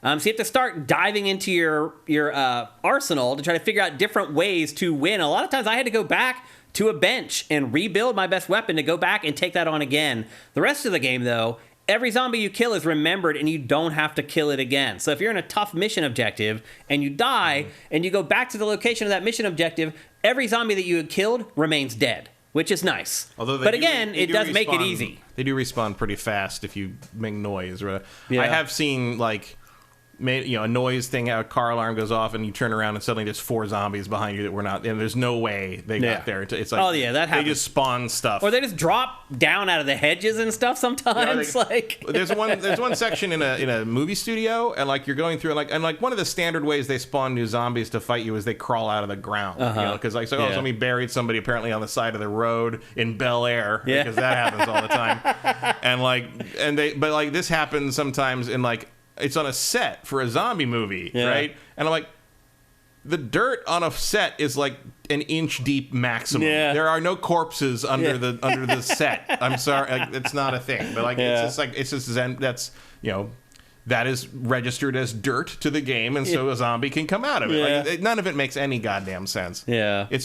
So on one hand, it's very bug free, surprisingly bug free. On the other hand, the design is sort of like, who cares? It's weird. Yep. So I've enjoyed my time with this. I don't regret it. One thing I'll say, Matt, is that this game is $70. It doesn't matter which version you buy. Yeah, last gen versions are $70 of this game. It's a bold strategy. That has only ever happened with Call of Duty so far. Most publishers are like, okay, you buy the PS5 or the Xbox Series version, that's $70. If you buy last gen, that's $60. That's not the case. This game is $70. Still, I don't feel like I was ripped off. I've already played this game for probably 25 hours. People are asking if we tried co-op. I did not. I did not play co-op in this at all, unfortunately. Sorry, Kevin. And Nightwing, actually. I forgot that co-op was even a thing in it. Yeah. Which is weird because solo. Dead Island 1 and Riptide were basically impossible solo. They were very hard games on your own. You needed another, because you supported the abilities you had also kind of complemented each other more, and nobody was a jack of all trades. This game feels like it was designed to be played single player. Yeah, I haven't had. I mean, I've died, but it hasn't been frustrating or anything like that. No. But yeah, I've played this all solo, and it does seem to be tuned for that. So I don't know what would happen if you play co-op. Are they going to send more zombies after you? Because it'd be really easy if they don't. Having somebody else around. Maybe they do, or maybe they up the health. But it's who cares? Yeah. You're still just going to finish them over and over again and not be able to be touched. It's meh. Yeah, so I wouldn't regret buying this at $70. I've already got a ton of play out of it. I don't see myself playing it again. No, I mean, it's mindless. It is a great podcast game. Yeah. If you just want to listen to podcasts or whatever, and there's not a lot of story either. And you turn the subtitles on, you don't have to hear the horrible voice. I mean, a lot of the voice acting is not amazing. Yeah. I mean, mostly because they're reading terrible dialogue. It's nothing. Yeah, nothing the writing's not exceptional either. Yeah. But after 10 years in development, I'm surprised we got it at all. But this version was 3 years. Right. But I'm just saying, this concept has been in development for 10 years. You wonder what, I guess someone really thought the title with the 2 after it was worth hanging on to. I will say, ironically, it does match that original trailer with the jogger pretty well. Yeah. The concept is still, I mean, you don't really get the guys in the van driving up and blowing shit away. But you don't get anything like that in this game, in terms of kind of what it's satirizing and what it's focusing on is isn't this ridiculous, and kind of the aren't we the real zombies thing? It is pretty much satirizing the same thing as that guy who's all the fake ass jogger rich guy. Yeah, thing. It's all there. It is a little weird that you are the only person hunting and killing the zombies in all of Los Angeles. Like, to your point, that trailer, dudes roll up, they're having fun killing the zombie. That doesn't happen in the game. No, well, even in the trailer for this version, where where Jacob gets up and gets up and goes out shopping in on Hollywood Boulevard, he's like waving hello to other people who are also going around. But none of that. There is no zombie slayer community in the game. No, you don't run into other people who are doing. No, every once in a while you get someone like another NPC who helps you as part of a quest, or like that you have to rescue an escort. But they don't fight for you. They don't fight. Yeah, they don't come out and they don't become like bros that come out and help you for things. Like that's not a thing. There's more cooperative combat in Everspace 2 than in this game. It's weird. Now, here's the thing. If this game had come out earlier in the month or at the end of last month, I would be a lot more likely to recommend it to people for a purchase. Yeah. But now I'm like, okay, this is out now. Or you have Star Wars Jedi Survivor coming out here in like 4 days, 3 days. And then you got you have Zelda, and there's another thing in the first week of May. Yeah. I can't remember. And it's just... And then you got Final Fantasy 16, and you got Diablo 4, and like... Basically, like it was a bad time. I don't. After 10 years, they chose a bad week to release the game. Pretty much, but I mean, but it's like if you just wait until the flurry of like major heavy hitters is over in the late summer, this will be $40. Probably $40. Yeah. Yep. That's what I would recommend. And while $70 is not an unfair price for how much game you get here, even if some of it's a little. I was surprised how long the game is. Actually, I thought it was going to be like 10 or 12 hours. No, it's substantial. Yeah. But $40 is an even better price. Yep. So that's what I recommend. You might not be as disappointed by just kind of how shallow the gameplay is. I would recommend get through June because there's plenty of games to play through May and June. A lot of other stuff to spend $70 on instead of this. And then you get to July where it's probably going to be dry AF because the summer always is. Then you buy this for $40 or $50 on the cheap and you'll be very happy with it, I believe. Yeah. But it is a very mindless game. You can even consider it kind of a palate cleanser to play between when you don't want to play the big, heavy. That's a good point. Heavy open world stuff. This is just a thing you can run through and blow stuff up and kill a bunch of zombies and listen to a podcast and call it a day. I had fun with it, and it kept me hooked in until the very end. I've basically made it to the end of the game, and I've had fun the whole way. So. And they're not adding a lot of the extra DLC stuff until the summer for this game, like the extra characters and other things. So there'll be even more reason to play it then. Yeah. Like. I think you could. I'm not going to say don't if you're super hot for some zombie slaying. Don't. I'm not saying don't play it now. Yeah. But I'm just saying like if you're interested in any of this stuff that's coming out in the next few weeks, hang on, just hang on, and this game will only get better because they'll add more DLC and the price will drop and it'll get cheaper. Yep. Yeah. Let's check it in chat and see if you guys have any questions for us before we move on here. Swan, I think Zelda is a 70 title. you be pissing people off if you review the new Zelda at 70. I guarantee that. I think it means money cost. Yeah. For Switch. Yeah. Kevin, that's going to be $70. Yeah. Kevin Raffa, what would you want in a new Dead Island? A real open world for one. A real open world and an island. Yeah. Yeah. I'm not sure what the... I mean, even if you go back to the original concept that you played a long time ago, like, I don't know, man. It doesn't seem like there was an island then either. No, it wasn't. It was some normal. It was normal. They're just trapped at this point. Yeah. It's like they should have set it in Australia or something, maybe. Japan, New Zealand. Then they're actually islands, at least. Yeah, I don't know. I mean, I was kind of expecting like there'd be an earthquake and LA was going to break away from the mainland or something, and so you'd be on like Los Angeles Island or something. Yeah, like you could do that with San Francisco, I guess. Kevin Raffa, checkpoints are quite good. They are. Yeah, they're pretty frequent. You very rarely have to go back and redo a lot of the progress that you've made. Eric Carmena says, turn the difficulty up. There isn't a difficulty. I don't know if when I finish it. I don't remember if there was a difficulty. I don't think there was. And I don't know if when you finish it, maybe another one unlocks. But this is the hardest one that I could see to play. Swan, that video where they are grabbing the gun from each other's hands was trending on Twitter because the gun never disappeared, pointing out how far graphics have come. Yeah. I don't know if I would point to this game as an example of how far graphics have come. I think it would point to like Red Dead Redemption 2 or The Last of Us Part 2, something like that maybe, but not this game. But it has its moments. Mm-hmm. Swan Senpai says the melee looks terrible. It's not terrible. And that's not something that's easy to get right, first-person melee. It's not good either. It's not, but it doesn't feel bad. Mm-hmm. The problem is that if you remember the first one, like you could use the different weapons to like cut arms off or break their limbs, and like that would change how they could attack you, and you can still dismember them in this game, but it's not. It doesn't feel like in the first game where like it really felt like you had some pretty good control over what part of the zombie you were hitting, and that isn't really here. No, and it's just you do damage until they fall over in this. Although I will say this, like if you get good at targeting the head, even with your melee weapons, like you saw in the B-roll, I have that scepter that I use for a big chunk of the game.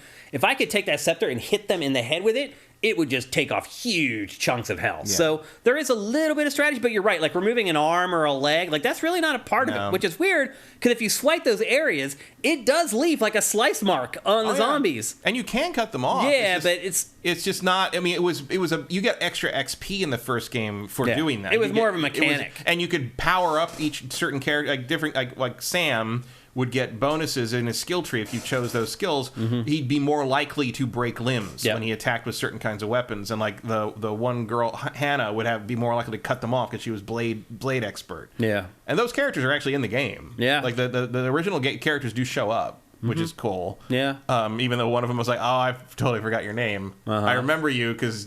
I played in a 4-player co-op group for all of Dead Island 1, and I just couldn't remember the name of the other guy. I remember Sam, but I couldn't remember the other guy's name. Yeah.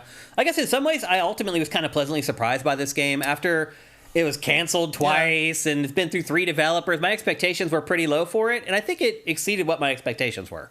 The combat is not better than Dying Light 2's. No, Dying Light 2 is a better game in pretty much every way. Yeah, and you can probably get Dying Light 2 maybe for a cheaper price right now. You get Dying Light 1 for like $5. Right. And Dying Light 1 is also better, I would say. Yeah, that's a closer discussion. But closer, but you have a grappling hook. Yeah. So yeah, it wins. So there you go. It also matters whether you want a light, fun, easy kind of romp, or you want a game where you feel under threat by the zombie. Because Dying Light, you are under threat. Because Dying Light, especially at nighttime, the game completely changes. This game doesn't really change at night that much at all. Yeah, the only difference at night is like you can't see a lot of shit. Right. And you have to turn your light on, and the zombies will see you and come at you. Dying Light 2 at nighttime, I'm on edge when I'm running around. Like, I'm trying to never get on the ground. I'm like, I need to stay up on the roofs. Yeah, so it's a different style of game. And I would say Dying Light 2 is the better game in pretty much every regard. Story, graphics, pretty much everything. Absolutely. Yep. So anyway, there you go. I think this game has slightly better ray tracing tricks, but like overall, like aesthetically, Dying Light 2 is a better art design, art direction. Yep. And it's an open world game, which brings the different challenges for developers. But they're both stuck in first person though. It's I would have liked. It's weird to me they put so much effort differentiating the characters you pick from in this game, and then you play in first person. You never see them. Yeah, because the mirrors do not work in the game. You never see your character. There's no reflection in the mirrors unless you look in the menu. Like you'll never see Carla again. Or you see the shadow of yourself on the ground sometimes, but you can never see the mirrors. Do not work in this game. We didn't mention that, did we? Until now. No. That is the weirdest thing ever. Squishy Muffins at Dead Island doesn't have any ray tracing, which... It doesn't look like it does to me. It really looks nice on PC. I'm not sure what it's doing, but the lighting is very well done. Yeah, I mean, you got better than I expected it to look. I really thought it was going to be kind of, it's fine. But Matt, what's the last game you played that the mirrors didn't reflect? Hogwarts Legacy. The mirrors don't work in that? You can see a smudge of the character. I didn't realize that. Yeah. I didn't pick up on that. Yeah. Weird. I wonder why I didn't notice Mirrors that. are very In expensive. this, it was blatantly obvious. Everywhere you go, there's just like, it's just a gray texture. You can walk up to a glass door and there's nothing there. Yeah. I mean, it's noticeable in this in a way that, like, a lot of other games don't do that. Because some of the mirrors are huge, too. Like, there's one room you go in, the whole wall's a mirror, and it's just this flat, gray texture. Mirrors are very expensive. They are, because you have to re-render the whole everything. Yeah. I get it, but still. I'm trying to remember. There was a game sort of recently where they did do the mirrors legit, and I can't. I mean, most do. I mean, even Cyberpunk doesn't do that. No, you're right. You have to activate the mirror. Yeah. They get around that as an in-universe thing where the mirror doesn't work unless you press the button. And it unfogs it. Yeah. So anyway, there you go. That's Dead Island 2. Both of us recommend maybe holding off and picking it up after this little rush of big games that are coming here over the next couple months. Next up, a pleasant surprise, Matt. Spider-Man on PC has full reflections. Yeah. But they're not mirrors, they're glass windows. Yeah, I mean, the buildings reflect. Yeah. Like, it's amazing. The glass on the side of buildings reflects everything. It's amazing. So anyway, we had a pleasant surprise this week. We don't get enough of those when we found out that a demo for Street Fighter 6 was going to be released on PlayStation Network for those who are PlayStation Plus subscribers. This was the big news that came out of this big event that Capcom had for the game that was hosted by Lil Wayne. I'm not quite sure why he's the guy. I don't know. I mean, actually, once I played it, it made a little more sense. Yeah, the vibe and aesthetic is kind of hip-hoppy. Yeah, hip hop. You got to get the vibe on the streets kind of thing. The problem is the world tour in this is just as weird as we thought it was going to be. The problem is that you have people in Japan trying to appropriate hip hop culture into its game. I mean, they're using. If we've been to Japan, we've seen what hip hop culture looks like there, and this isn't a pretty accurate reflection of it. But it's like, it's not what we think of as hip. No, like, because we live in the country where hip hop came from. Yeah. And there's a little bit of like, I mean, I am constantly reminded of Street Fighter 3's character select screen. Where like they had that narrator, and you may not remember this because I don't know how much you played Street Fighter 3 Third Strike or whatever. Not a ton. But you had that narrator who's like, it's like the rap's like, pick your best one, and like you pick it. He's like, yeah, that makes sense. Here we go. And it's like that era in the late '90s where Capcom wanted all the fighting games to have weird constant narration. Where it's like Marvel versus Capcom 3, and like, they're gonna take you for a ride and all. It's just like, what do you? It's like you're overwhelming me with sound at this point, and this is just like the writing in this opening is so bad. It's mind shredding. The voice acting in this is so bad. And the premise doesn't even make sense. It's like it's so bad. Like it's weirdly charming in a way, in the sense like it's almost like playing a Dreamcast game. It is in that regard. Just cringe. And like, but I think it's like it's cringe in a weird retro way. It's like you have not actually left the country in forever, and this is what hip hop is here. So that's just sort of what's happening. Even though it takes place in Metro City from Final Fight, which is basically New York City, except everybody street fights all the time. They even talk about Hagar. Yeah, Mayor Mike Hagar. It's a giant statue. I thought that was clever. But yeah, in terms of the dialogue, as Mayor Mike Hagar once said, "Have my ears gone insane?" It's just, and then like even like you see, and like because you're like a new student at Luke's gym. Yeah, he's gonna train you how to be strong. Yeah, which is the obsession that your character has for them. And then like there's another kid who your rival who like seems to have come from a Shaolin temple or something. Yeah, and like wants to get strong. And he's like, you'll team up with him and you'll work together. And he's like, but eventually one of us will be stronger than the other, and then what does the other person who didn't get stronger do? And I'm like, keep training. It's so absurd. What are you talking about? I know, dude. Like if you he is. Yeah, that's him. He is also a terrible character. Like as far as like his design. Like I hope he doesn't become a part of Street Fighter like canon, like a playable character in Street Fighter. I don't know. Because it's a terrible character. He looks bad. He sounds bad. I mean, it's not like Luke's much better. No, you're right. I'm not a fan of him either. Oh man! Like so, basically, what Matt said is true. The single player campaign in this is exactly what we thought it was going to be, which is just this whatever awkward... preconceptions you may have from watching that trailer. You're correct. You're correct. You're right on the money.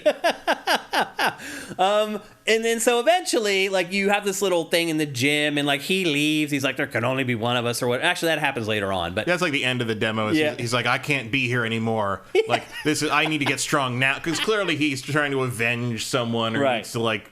He has a hidden agenda. He needs to save his sister or something. I don't even know if that's true. I'm just assuming. I've played a video game before. I know. Yeah. I mean, he's from Final Fight universe. Clearly, someone's been kidnapped, right? Like it's.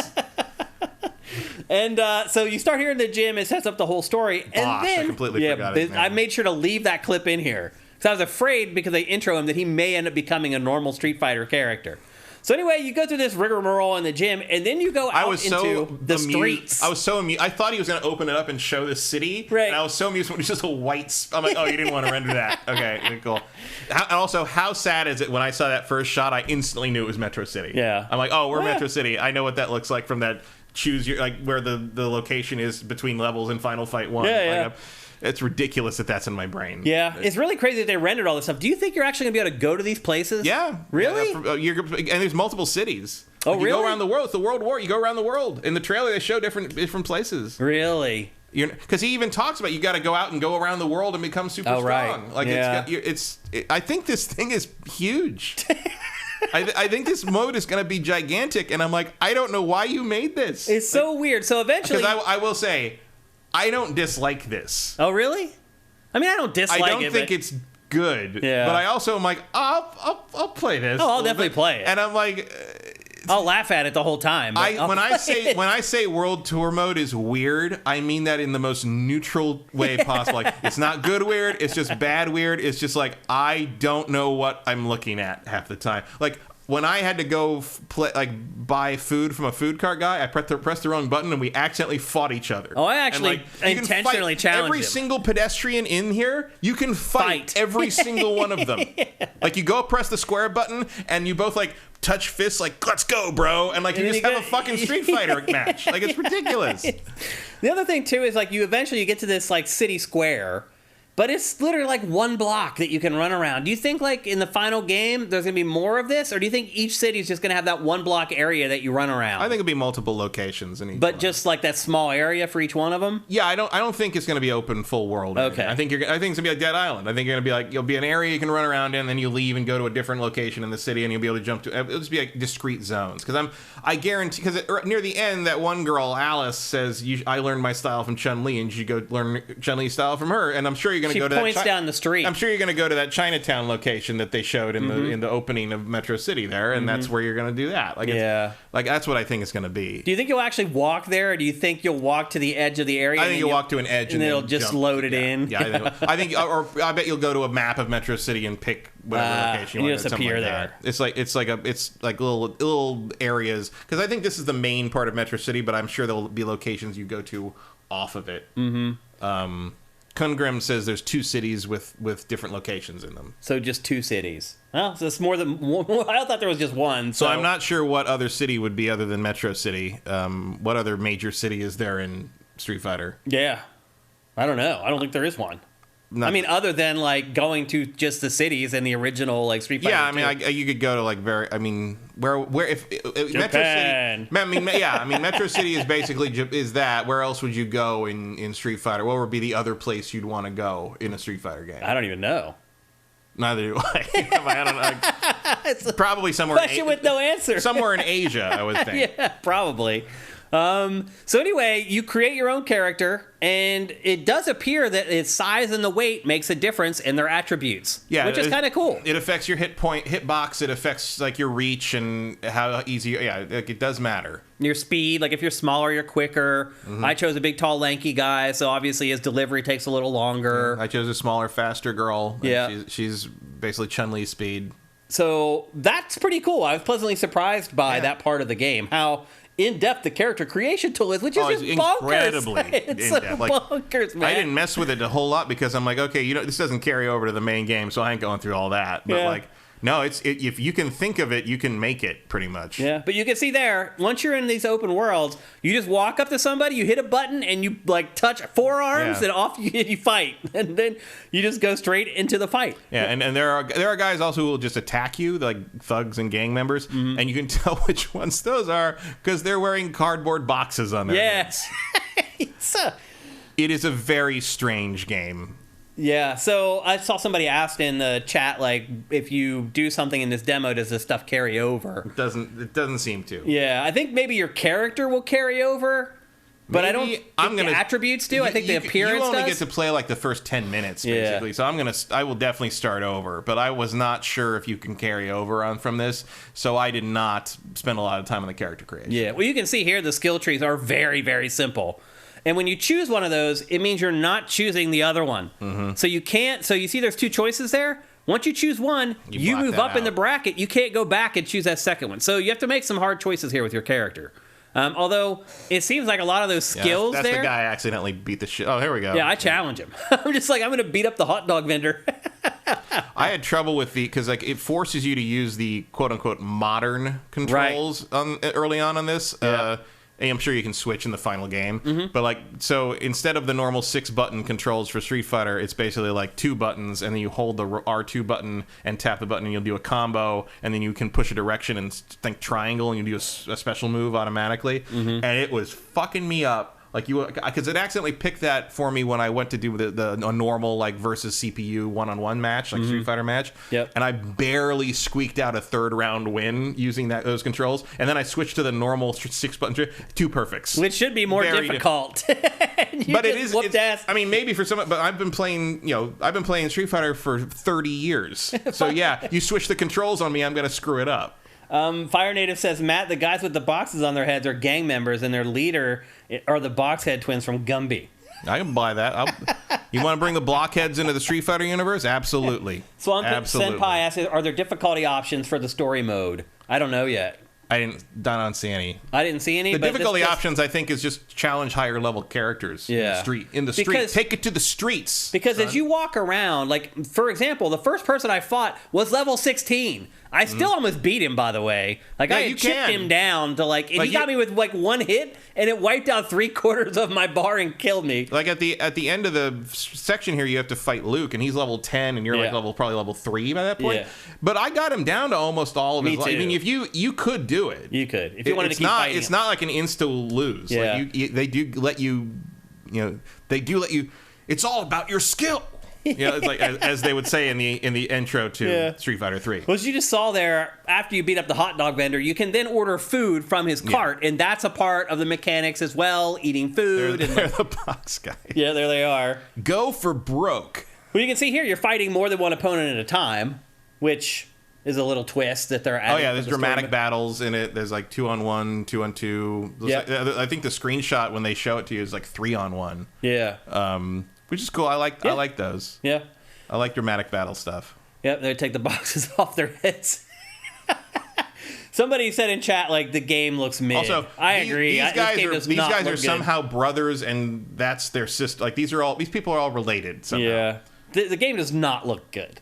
I mean, look at those character models. They chose certain trade-offs for this game, and I don't know if it was worth it. Because remember, this is the same engine that's running Resident Evil 4. Yeah, it's the RE engine. Yeah. And I guess that looks great. So they are doing a lot of stuff in that Times Square equivalent in terms of, like, all this stuff's moving around and there's characters everywhere. I don't know if that trade-off is worth it. The main game, the actual Street Fighter part, where you play the normal stages and the normal, those look a lot better than all this. They do. Well, because it's just showing a little stage. Yeah, they're using. I mean, I think they might even be using different models for the main characters. Yeah, and here's just a little clip where I just kind of walked around the open world, and this is the kind of stuff that is happening. I was just like, "What is going on?" Metro City's going on, Shane. That's what's going on. Oh man, yeah. So this. It is so weird that this is like. That there's a Street Fighter like, I mean, I like Street Fighter. I played Street Fighter for 30 years, since 1991. Yeah, I've been playing it the whole time, and like I could not give less of a shit about any of the storyline. Partly because it just changes every time they try it again, but also because who cares? Yeah, it really doesn't matter. You know what the story of Street Fighter is? There's a fight in the street. Yeah. That's it. That's all I need. Well, I mean, to be fair, like, I would like a good single-player mode, because just fighting through ladders of opponents gets annoying, but... This ain't it. No. It's not it. My favorite single-player mode in a Street Fighter game is still from the home version of Alpha 3 that did, like, the World Tour mode. Yeah, that wasn't bad. That was about as good as it... That was kind of sort of similar to, like, the old, like, Soul Calibur sort of thing. That's about as much as I need. I don't need to sit through dialogue scenes with all this like, it's... No. Oh, man. I'm gonna play it. Like, I'm not like saying, I'm not trying to hate on it. Like, I'm like, I am amused by this. Yeah. But it's just like, you play the main game, like the actual one-on-one game, which unfortunately you can only pick Ryu and Luke. Mm-hmm. But like, it looks real good. The new mechanics are cool. Like, it's still Street Fighter, but you're like, oh, I can see uses for these various things and how this is gonna work. And it's like, it's cool. And I'm looking forward to digging into it. But like, yeah, the World Tour thing just feels like it almost feels like a different game. I'm surprised people haven't complained about this character. Oh, they will. I mean, people are playing it. I'm surprised it hasn't happened already. I'm sure they didn't even look at this part of the game because you can't play actual online stuff. Yeah. It asks you if you want to just look at the Battle Hub intro movie, and I'm sure a lot of people said no. Oh. That's why. I bet that's it. But yeah, this character is going to get... Well, the other thing that's going to get flack is the fact that when you pick your gender, you can pick male, female, or human. And that's going to be too far for the dipshits, too. Oh, this character is going to really bother some certain people. Well, it's hilarious because it's like Street Fighter hasn't had this shit in it all the time. Like Poison hasn't been trans since we were in high school. Well, it's not that everything else has changed. It's the people that have changed, Matt. And nobody cared. Their tolerance for this stuff. It's them. They've changed. Right. Because they've been fear-mongering these people and filling their heads with crap. Drag queens used to be on every daytime talk show every day for my entire life, and no one cared. Yeah. Like it's just all become of a a sudden, wedge they were thing. told to fear it, and here we are. Now we're going to hear that again. Same thing with the fucking Horizon DLC. Yeah, that's happening It's too. like, if you didn't know Aloy was some kind of gay, you are not paying attention. What game were you playing? Like, what?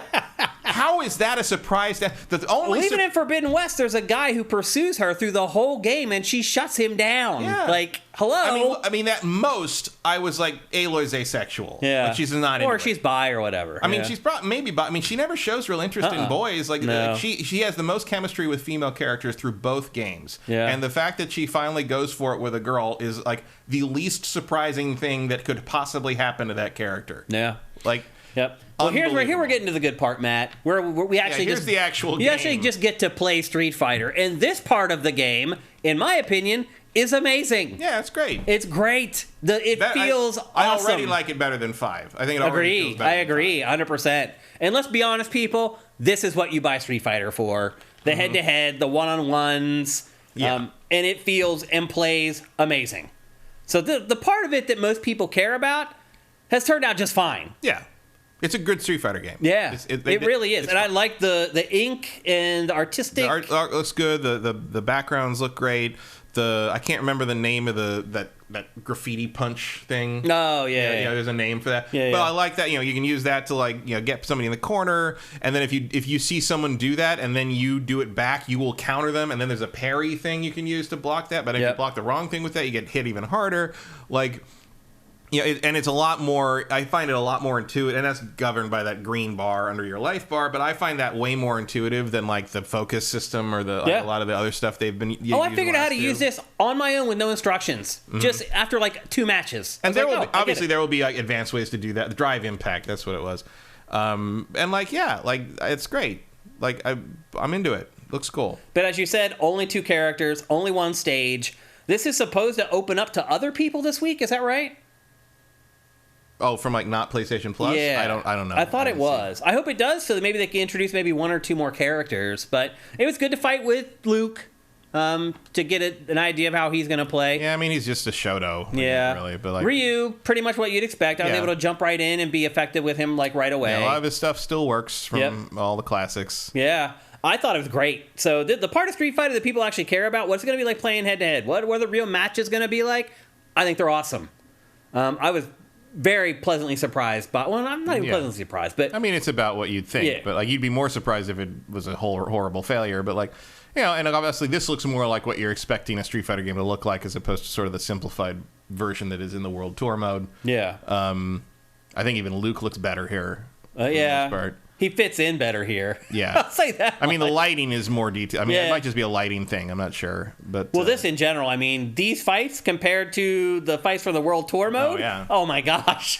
It's like night and day. I know this has been canon for a long time, but there's a good hit with the drive punch. But I always forget, like, because at the beginning of the matches, the characters both walk out and they give like little stats on them.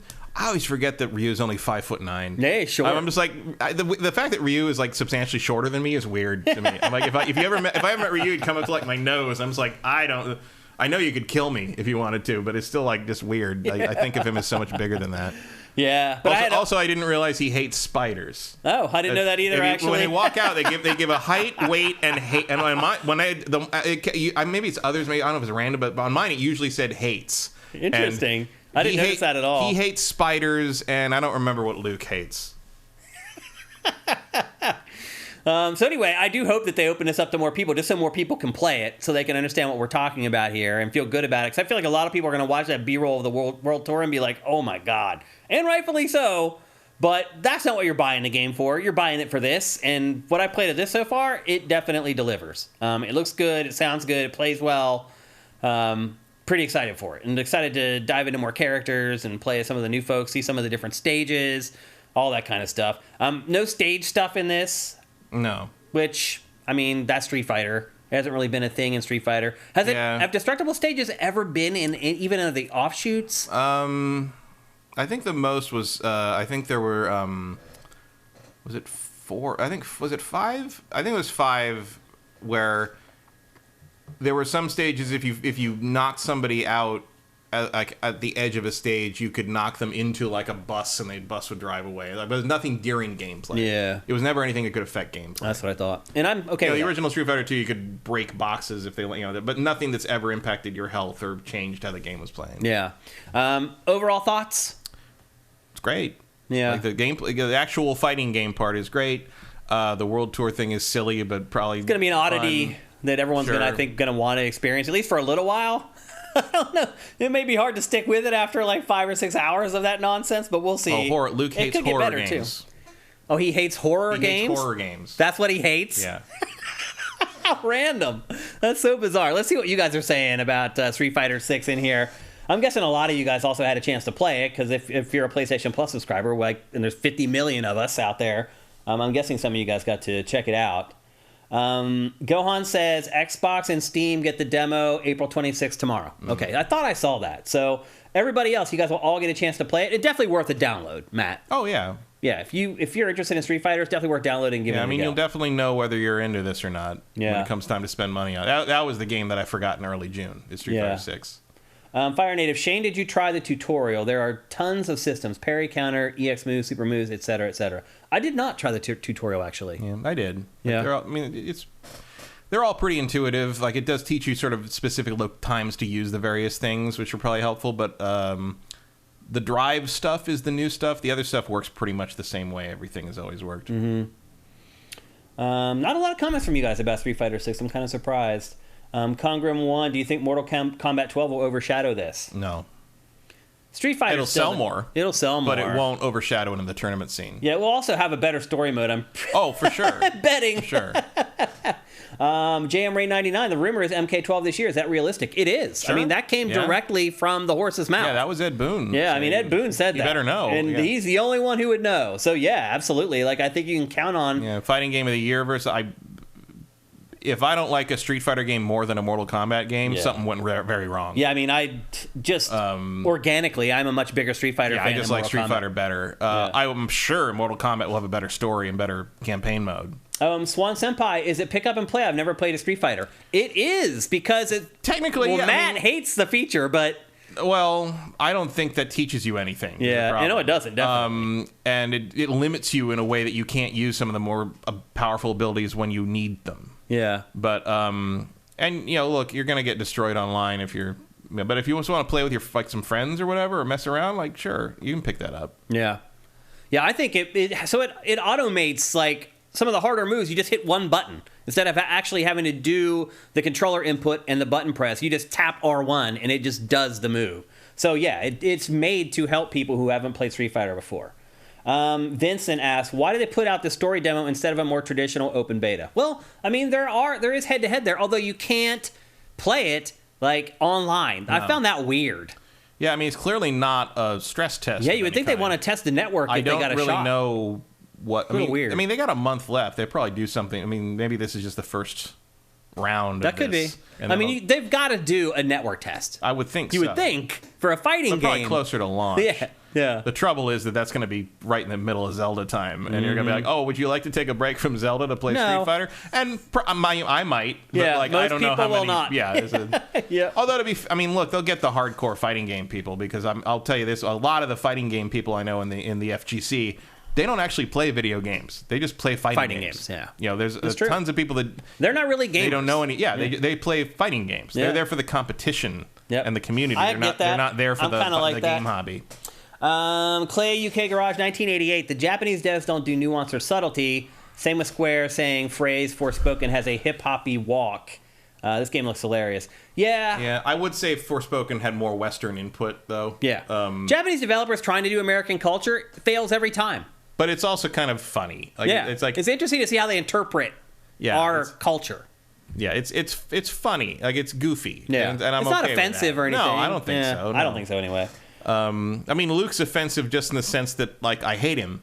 Yeah. As a person, but he's not offensive in terms of like he does anything offensive. I don't like him because I'm like, oh, like every time you try to kind of branch out past the kind of the basic 3 Shotos, it does not go well. Yeah, a lot of people discussing MK versus Street Fighter in the chat right now.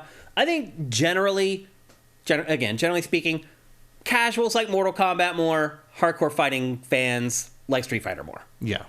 MK's flashier. You can make it look better, more easily. Street Fighter is the king of tournament tournament fighting fighters for sure. Like it's be very hard to dethrone that. That will always be the final event in Evo. Yeah.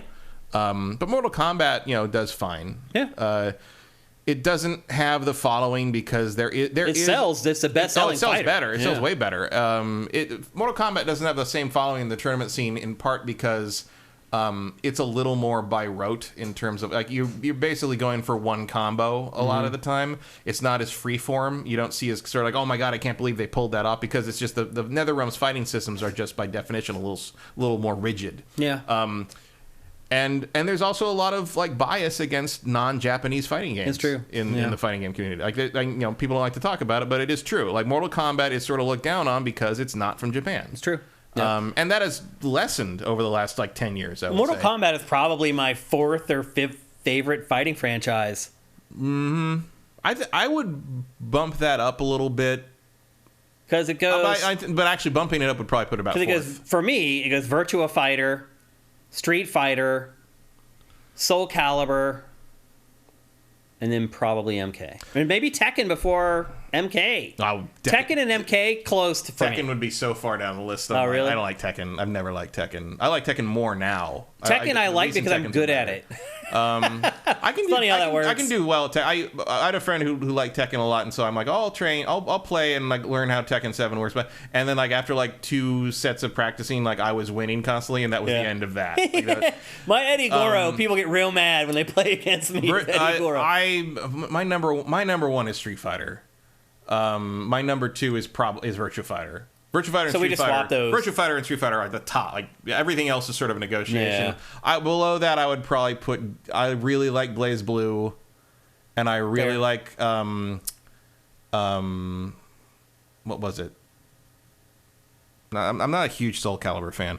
Mortal Kombat would probably be 5th Dragon or 4th Ball Z or 5th. Fighters. No. Actually, no. You're right. That's the Marvel versus stuff. Yeah. Would be probably my 3rd or 4th. Okay. And then Mortal Kombat would be behind that. Right. I will say my estimation of Mortal Kombat has come way, way up in the modern era. Like the modern Mortal Kombat games are so much better than they've ever been before. And the story modes are great.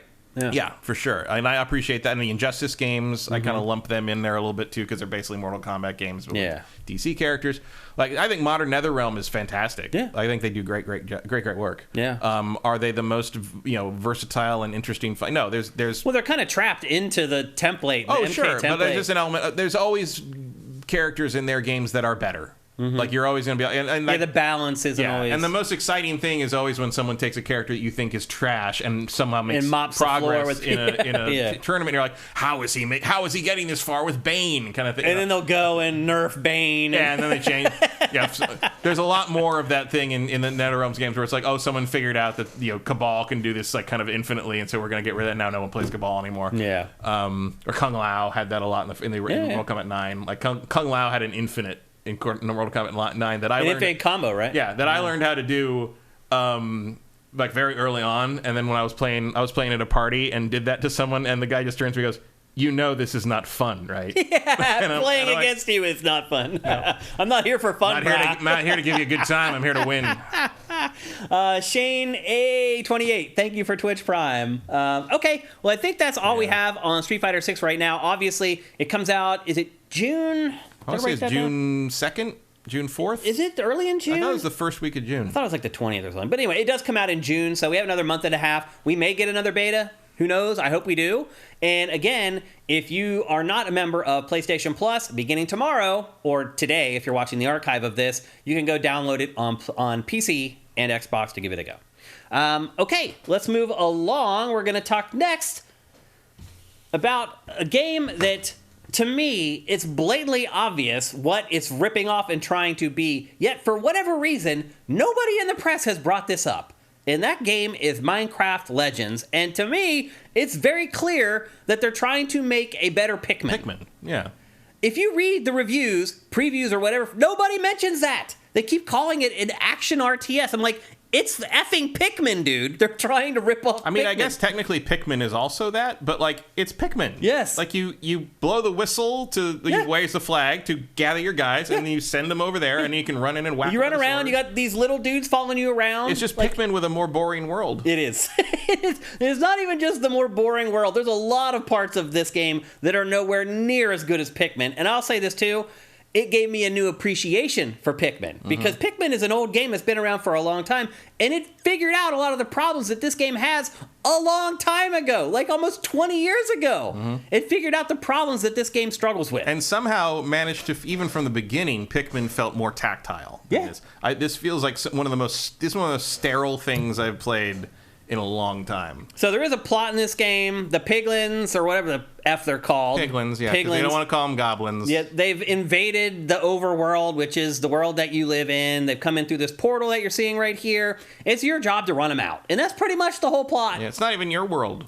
It's like, not? Oh, yeah. That's right. You're summoned. They go to your Minecraft Right. world, quote unquote, and get your character to come help them in there because there's like 3 personifications of virtues. Why is there lore in Minecraft? What the fuck is this? Like, I don't. I mean, 'Cause they I'm have to out have of the. to. I'm out of the Minecraft world here. Like, Yeah. is any of this? There's precedent for any of this? Is this new? Is this?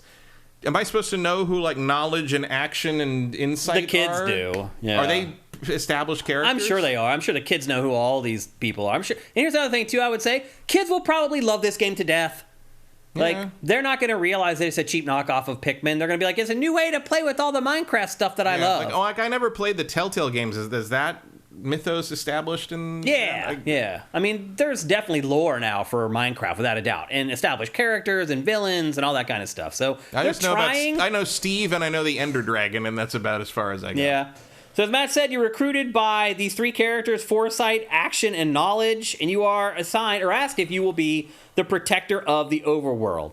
The piglins are swarming from the netherworld, and they're attacking all the villagers and corrupting the land. So basically, your job is to look at the map, look for a blinking red castle, and run in that direction until you get there. And then once you get there, you basically do one of 2 or 3 things. You either defend a point by building a bunch of turrets around that point and staying there to defend it and spawning all your minions to defend it, or you are attacking a fort, in which case you need to break down all the contraptions and the buildings and the machines that they have, and then ultimately destroy the portal that has all the enemies coming into your world through it. And that's pretty much the game.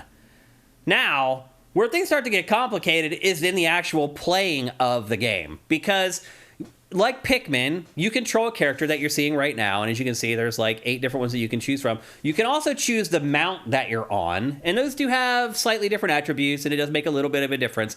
But for the most part, you have a sword and you can attack enemies, but you're relying on all the little minions that you spawn to do all the dirty work for you. And not only will they build stuff, because this is Minecraft, but you can also assign them to attack a building, and they will sit there kind of acting like they're attacking the building, and they'll attack it until it crumbles and falls. And that's pretty much the entire game. As soon as you defend or take down one of the outposts, another icon pops up on the map, and you run there. And one thing I found, Matt, is that you do eventually get fast travel. You can travel between any villages that you've kind of cleared, but a lot of times you'll look on the map and you'll see an area that needs help. You'll run like 10 miles to get there, and it's too high level and you can't actually do it. It's like they should have on the map, like, this is the level you need to be to attack this. They don't. There's no indication of what each one of the outposts, like what level you need to be to effectively.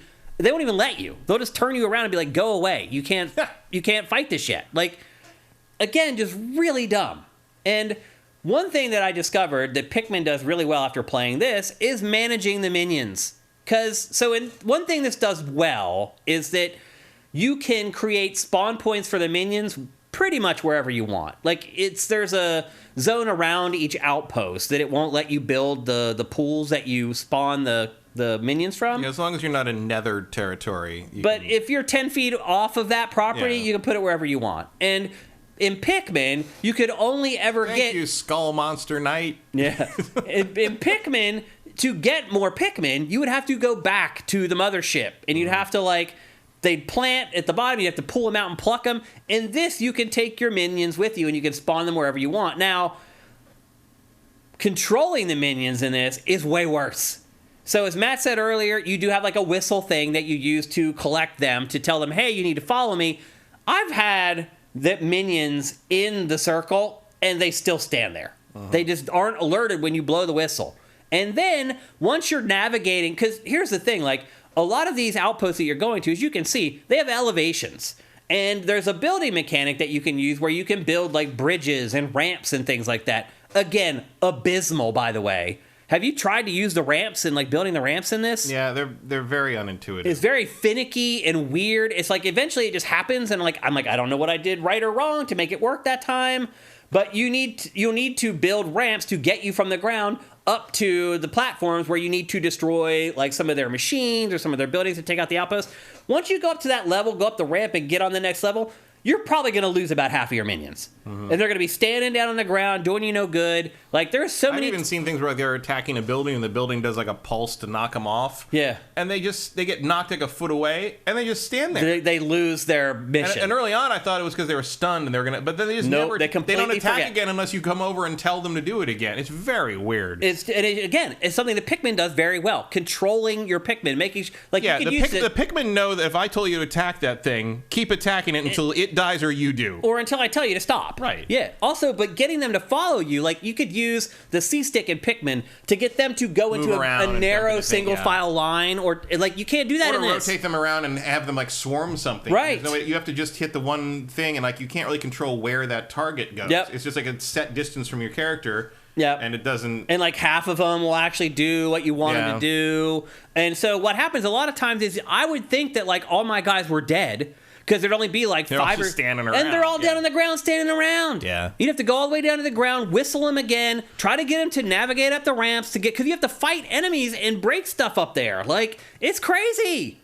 I had zero fun playing this game. It was a chore. Do not like it at all. And I mean, look, I didn't want to play it in the first place, but as you said, it was on Game Pass, so you might as well play it for free, and that was about what it was worth. Again, I think kids will like this. Sure, I'm sure if you're into Minecraft, I mean, a lot of this is just the theme does not engage me. If this was Star Wars, I might forgive more of its faults. If you were letting me throw I don't know, porgs at something or something, or if it was me with a lightsaber riding a tauntaun throwing Ewoks at stuff, maybe I would be more into it. But I have absolutely no interest in anything that's happening here. Well, it's some things I think kids will like, some they will hate. So kids, I think, like harvesting resources in Minecraft. Yeah. In this, it's this weird thing where you squeeze one trigger and it brings up a ring of influence, and then you squeeze the other one and these little fairies fly out and start grabbing the resources stuff for you. But the thing is when you start, you can't just grab any resource. You have to actually unlock the ability to harvest new resources. So you start with wood,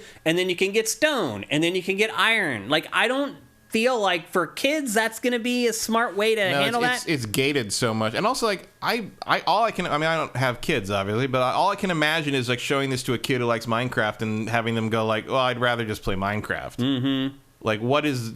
What is interesting about this in comparison to being able to just spend your limited free time? I think the combat is better and more interesting than Minecraft. But is that what anybody likes about Minecraft? I think most kids know. I think that the combat's there. Yeah, exactly.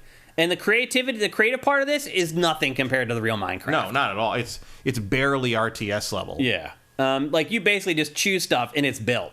You're not choosing each brick and actually figuring out how you want to build each thing. No, it's actually way more removed from the building process than I expected it to be. And it takes forever you can see here in the B-roll how long it takes to take out each one of these little pieces. While he's rebuilding the building you just destroyed while you're doing it. It's I don't know what they were thinking with this. It's like a broken Pikmin meets like the worst RTS you've played in 2 years. Like, I mean, look, there's just nothing to grab onto. If you've been looking for more action-oriented RTS games, then this fits the bill. But I guess, but there's like other options out there. It's like, so even when you do put down like one of the spawn points for the minions, like you have to manually spawn each one of them by hitting the X button. Like, you can't choose to just spawn like all the ones that I need. Like, a lot of times you'll go to spawn and they'll be like, oh, you already have your max number of minions. And then you realize that there's a group of like 12 of them standing like half a mile away. And there's no way to call them. Well, there is. No, It just said, when you're standing at the spawn point, yeah. Wait, what? You hold B to recall, and it'll call any existing minions anywhere on the map to you immediately. Where? At a spawn point. Oh, you have to be at a spawn point. But when you're just out on the map. When you're on the map, no. But you can when you get where you're going, if your minions have wandered away, you build a spawn point, hold recall, and they'll all pop but if you're in the middle of like still alive. Fights or whatever, and you've lost half of them. If they wander away, you got to go get them during the fight. Yeah, there's no way to get them back. Like, the whistle only works in the vicinity around your character. It doesn't just whistle like for the whole terrain or whatever. The trick with Pikmin is that they don't wander away. Right. Like, I don't know where some of these guys go. And sometimes it happens with the bad guys. Like, the piglins will fall off the edge of a plateau or whatever, and they'll just be down there. And like, you have to kill that last one to get through the whatever, to qualify as having destroyed the outpost. But I have to get down there somehow. And like, I have to move everybody off the plateau. And one time I did that to kill him. And by the time I got down there and killed him, like, they started building another building on top of the plateau, and I had to get everybody back up there. Got to put the ramp up again, and dumb. It's dumb. Yep. The building in this, again, if that's a big part of Minecraft that you're into, you can see it's like you have a list. You can see in the bottom down there that you just choose from, and it just builds it. Like, you're not you're not choosing each individual brick. The Minecraft aspect here is literally just window dressing. Yeah. Like, the other thing, there's too, nothing Minecrafty about any of this other than the look. Yeah. The other thing, too, about it is that, like, there's a lot of things you have to do in the game where you use a modifier button on the controller, where you hold a shoulder button while you tap left or right. Like, I don't give them enough credit a lot of times for them to be able to figure stuff out. But modifier button, I mean, it uses every button plus modifier button, so it takes a lot. Like, I found myself a lot of times having to stop and think, like, wait a minute, how do I harvest the stone? Wait a minute, how do I get back to the menu where I can choose the item? And this is all happening in real time. So that's the other thing about this, Matt, is that the controls can be confusing, and they can be obtuse and unintuitive, and you have to do all this stuff. You have to get the guys who ran away. You have to figure out that while you're being attacked. There's no pause in this game, Matt. There's no pausing this game. And I think that has to do with because this also can be played cooperatively. They need people to be able to drop in and drop out. But you're doing all this stuff that's awkward and weird while you're getting attacked, while they're building something else, while they're knocking something else down. It's this thing, this world is always happening, and when you're wasting time fiddling around with the controls and some of this stuff, it just makes it all the more frustrating. So, I don't know, like, I would probably recommend this to kids who really love Minecraft because it is more action-based, it has more combat and things like that, but to your point, if they love it for the building, they're going to hate it. Like, they will hate this game if they love Minecraft for being able to build whatever the heck really, that they want. It has to be like, do you want to play completely different kind of game, but it looks like Minecraft? Yeah, like, pretty much. Yeah, that's what you're... And that might be enough, Yeah. Like I said, for Star Wars, that might be enough for me to, like, at least put up with this a little longer. Yeah. But it isn't, so I didn't. One thing I did fiddle around with that I was pleasantly surprised by was the multiplayer. This is weird, the way that the bridge thing works. Oh, I know. Like, why? Just put the bridge over the freaking lava. Almost the same. I'm like, why can't I rotate this an extra step? Yeah. Like, why isn't there 8 options for that? Well, what I discovered with this is I had to go all the way around to the other side of the island, and there was a very specific place. Yeah, you got to go somewhere where it actually they wanted me to put the bridge. Where it lines up with the 4 cardinal directions. Yeah, again, the building in this is like why doesn't that bridge work, Matt? Why does that bridge not work? I don't know. So again, if your kids love Minecraft for the building, but then that time it works, it makes no sense at all. Like, a very frustrated play in this game. And again, the controls are very awkward. Like you're holding like the shoulder buttons while you're doing stuff a lot of the times, while you're trying to dodge enemies, while you're trying to manage your minions. There's a lot of multitasking going on in this, which is not something I really associate with Minecraft. But anyway, back to the multiplayer. You play 2 teams of 4, and I had a ton of fun with it. The only thing, though, was that there was no voice chat in the game, and you need it. You need to communicate with the other players on your team for it to really work well, and there wasn't any. But basically, it's multiplayer. It's 2 teams of 4 players, and it's base versus base. You're trying to take down their base while they're trying to take down your base, and it's fun. There is a back and forth to it that made it a lot more fun than playing the campaign. So I had a lot of fun with that.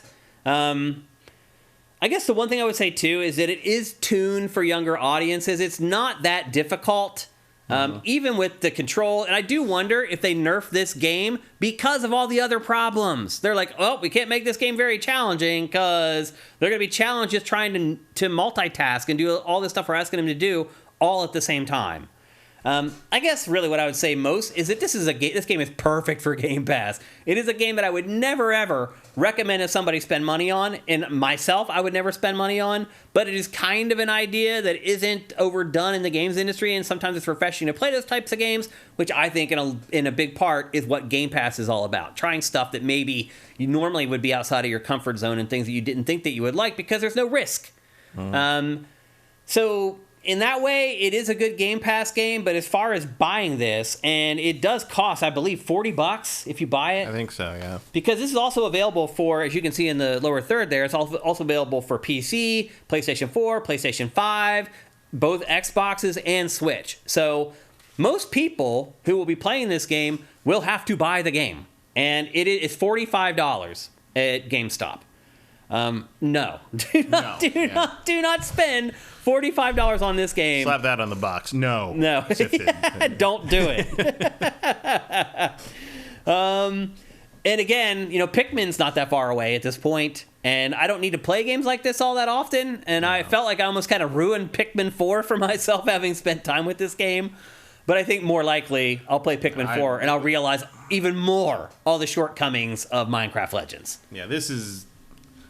Well, it wasn't my least favorite thing I played this week. That was Disney Speedstorm. It felt like the biggest waste of time. Yeah. Because it's so easy to look at this and be like, yeah, I don't need to ever think about that again. And really, the death knell for this game is that even once you come to grips with it, and you understand exactly what you're supposed to be doing at all times, and you get good at the controls and the multitasking and everything like that, it's just not very fun. Like, it becomes repetitive because you're doing the same 2 mission objectives over and over again. You're either defending a spot or attacking a spot, and that's pretty much it. There's no nuance to the missions, and I got sick of this game real fast. I probably spent 10 hours with it maybe, and I was done by the time I got to 10 hours. In fact, I dragged my butt along for the last... You played this for 10 hours? I did, yeah. So I kept waiting to see if it would change, and it never did.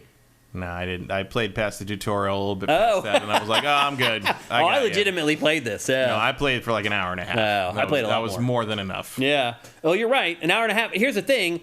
I could have quit in an hour and a half, and it would have been fine because nothing changed the whole rest of the time. I was pretty sure it had shown me the hand. It had. I can tell you. As somebody who played much more of it, it had absolutely shown you the hand. So anyway... There you go. That's Minecraft Legends. $45 if you want to buy it on platforms other than Xbox or PC. If you are charmed by this game and you feel like you want to play it, again, as we say all the time, just spend the $15 for a month of Game Pass. Play it. Play a bunch of other stuff, and you're going to be hooked, and you're going to stay subscribed to Game Pass. Just letting you know right now. Maybe you shouldn't dive in if you don't want to start chucking out an extra $15 every month going forward. Let's take a look at chat and see what you guys are saying about this, if anything. Vincent says, play Tinykin on Game Pass instead. Yep, that's another good one.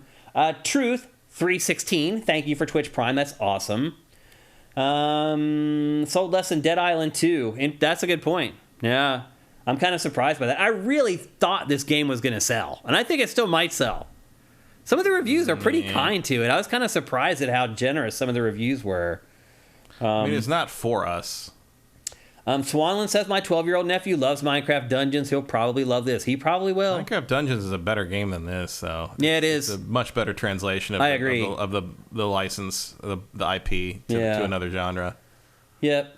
Squishy Muffin, when you think about it, creating a digital Lego a la Minecraft is a genius move. It was back 13 years ago. It was. I've never enjoyed it, but I know a lot of other people have. Especially considering how many times Lego tried it before that and it didn't work. Yeah, and Minecraft is the one that finally got it. Swan Senpai, I grew up with Minecraft, and yes, it's full of lore and stories. It is. Like, a lot of it was manufactured by fans for a long time, and then eventually Mojang got in on it and was like, yeah, you know what? We should probably start creating some of this stuff. Fox and Friends, thank you for subscribing. Fox and Fiends. Oh, Fox and Fiends, thank you. Big, important distinction there. I don't think someone with the handle Fox and Friends would be subscribing to it. They probably wouldn't be watching this podcast. Okay, so there you go. That's Minecraft Legends. That's 2 thumbs down from GameFace from both Matt and I. If you're interested, just subscribe to Game Pass for the month for $15, and you'll play that for 2 hours, and then you'll find all these other awesome games that you actually want to play. Yeah, go play The Ascent. Yeah. That's a good one. Evil Ani 5, how many Keflings is this worth? None. Yeah, no Keflings were harmed. Yeah. Because no Keflings bothered to show up. That's right. Yep. Okay, let's move on. We're going to talk next about a game that we've been waiting for forever. It was supposed to come out like a year ago, and then Putin was a piece of shit and ruined everything for everybody, including gamers who are waiting for this game. Advance Wars 1+2 Reboot Camp. It is a compilation of the first 2 Advance Wars games for Switch. Now, Matt, I was surprised that you didn't get to spend any time with this. It just felt like the least priority because everything I read about it was like, yep, it's Advance Wars 1 and 2. It's fine. Yeah, we're not going to spend a ton of time on this game. Good. And I've already played those games to death. I never did finish 2 because it's... I never did either. It's endless. I don't think it ends. I think I was telling Matt before we started recording today about Advance Wars 2 that when it came out, I was in the height of traveling for like my job, literally flying 2-3 times a week to go check out games and just all over the country, all over the world. And I had Advance Wars 2, and I would play it on my flights. And I told Matt there were some flights I would get on the flight and start a mission and fly the entire time, like 2.5 hours, and play the same mission and not finish it. Like, I'd never finished Advance Wars 2, and I probably played 50 hours of it. Mm-hmm. The crazy part, too, sometimes you would get to one of those missions, and you would fail and lose. And you'd have to start the whole thing over again. But I'll say this. One thing I realized very quickly about this is that Advance Wars 2 is the vastly superior game. It is. Advance Wars 1 is easier and simple, more simple. Mm-hmm.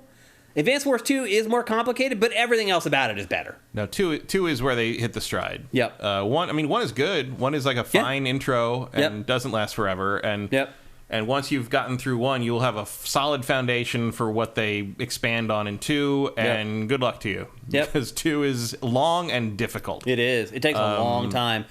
But it's great. It's probably it's probably still the best one. Yeah. I would say. I definitely agree with that. Yep. So the story in this, if you've played it already, you know that there's not much of a story. There's a war, and it's advanced. Yeah, there's a war that you're fighting in against the Black Hole Army. And that's pretty much Russia. Let's be honest, it's Putin. They're Russia. Which is funny. Well, more like, at the time, it was more like sort of stereotypical Cold War era Russia. Yeah. It's just no one could have predicted that was going to become in vogue again. That they'd come back around full circle back to the way that they were. You are a part of the Cosmo and Macro land, and the Black Hole Army's invaded, and you have to stop the invasion. That's pretty much the plot. Now, there is a lot of dialogue and a lot of text in the game, and I will say this, while the story hasn't changed for these, how they tell the story has changed drastically. For example, you just saw that extended long anime sequence there. Those are sprinkled throughout. And this whole thing is new. Like the map screen. Those anime cinematics are sprinkled throughout the game to help move the story forward. Now, the story never gets great, and the writing is pretty much identical to the first games, but the production values are vastly improved compared to those GBA classics that we played so long ago. What? I don't know, Andy's face. Oh, just the way he moves. Like, he's like, hi. I like helicopters. The art in this... I like the Wizard of Oz. I like the Tin Man. Yeah, I feel like the art from the anime and from like the box art of the original games has not translated particularly well to this game for some reason. No, that didn't make the jump to 3D too great. Yeah, I don't know what it is. I'm not sure what's wrong there. Yeah. But it's like that. The units look cool. Oh, yeah. But yeah, there's something about the way it's the way that the way they've mapped the facial features onto the head, and like because they're moving, they're doing that sort of slight breathing thing that they do in. So now, with their chest heaving. Yeah, but like when the head moves a certain angle, it looks like the face kind of flattens out to the side, and like that. They don't have the perspective. That looks very weird. Yeah. So anyway, as we said, both campaigns are on the card or in the download, depending on what version you decide to buy. When you first start, it seems like you can't play Advance Wars 2. The option is grayed out, but you can. If you get the cursor on it and then you hit the button, it will basically pop up a spoiler warning. It'll say, hey, you should finish Advance Wars 1 before you play Advance Wars 2, because right out of the gate in Advance Wars 2, there will be spoilers from the first game. Of course, I ignored that. I can't even imagine what they're talking about there. Like, well, what's the spoiler? That you win? Well, Black Hole's a spoiler. Oh, I guess. Because they don't show up, like, at the beginning of the first game. Like, at first, you think all the other COs are the bad guys. But as it turns out, Black Hole are the bad guys, and they hate all the COs. Right. So it would spoil it. But I get what you're saying. But also, if that's what you're... I mean, come on. I totally understand what you're saying. So anyway, you can choose to play part 2 or the second game first if you want to. And then let's talk about some of the other modes, because there are extra modes in this that were not in the originals. First up, the one that I should discuss first is the design room, which is where you can go to build your own maps. And now, I am typically not the guy to build this type of stuff, Matt, because it usually takes forever and the map sucks. In this, it is so easy to build maps. And not just build maps, but build good ones. In fact, I would argue, after you've spent even 5 hours playing this, you will be able to build a really good map very quickly. And once you build that map, you can share it with all your friends. They can all play it. You can play head-to-head on it. I was pleasantly surprised by the design room and how intuitive and easy it was to build maps and then share them online with your friends. Let's see, there's a versus mode where you play against AI, or you can play against friends locally if they have their own system. I'm having some issues with your tactical choices here. With my what? In the B-roll. Why? You just got nailed by those choppers. Oh, it doesn't matter, Matt. All I have to do is capture the base at the bottom there. I wouldn't even... all the stuff that's happening up top is to distract, because their base is at the bottom left of the screen. So you just have to keep their units away from the bottom left. So that's all I'm doing. You only need 2 turns. You fly a copter down to the bottom. You can't see it because the graphics there. Let me show you. See, I have the 2 guys down there. I'm already taking their base. Yeah. To win, all you have to do is take their base. The rest of the battle doesn't matter. Those poor radio truck operators didn't need to die. That's what I'm saying. Okay. Anyway.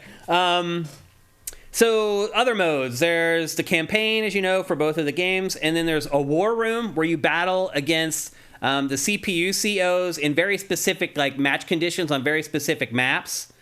And it's kind of hard to tell the difference between the versus mode and the war room, but the biggest difference really is that the war room is a lot more curated. They're very specific match types on very specific maps.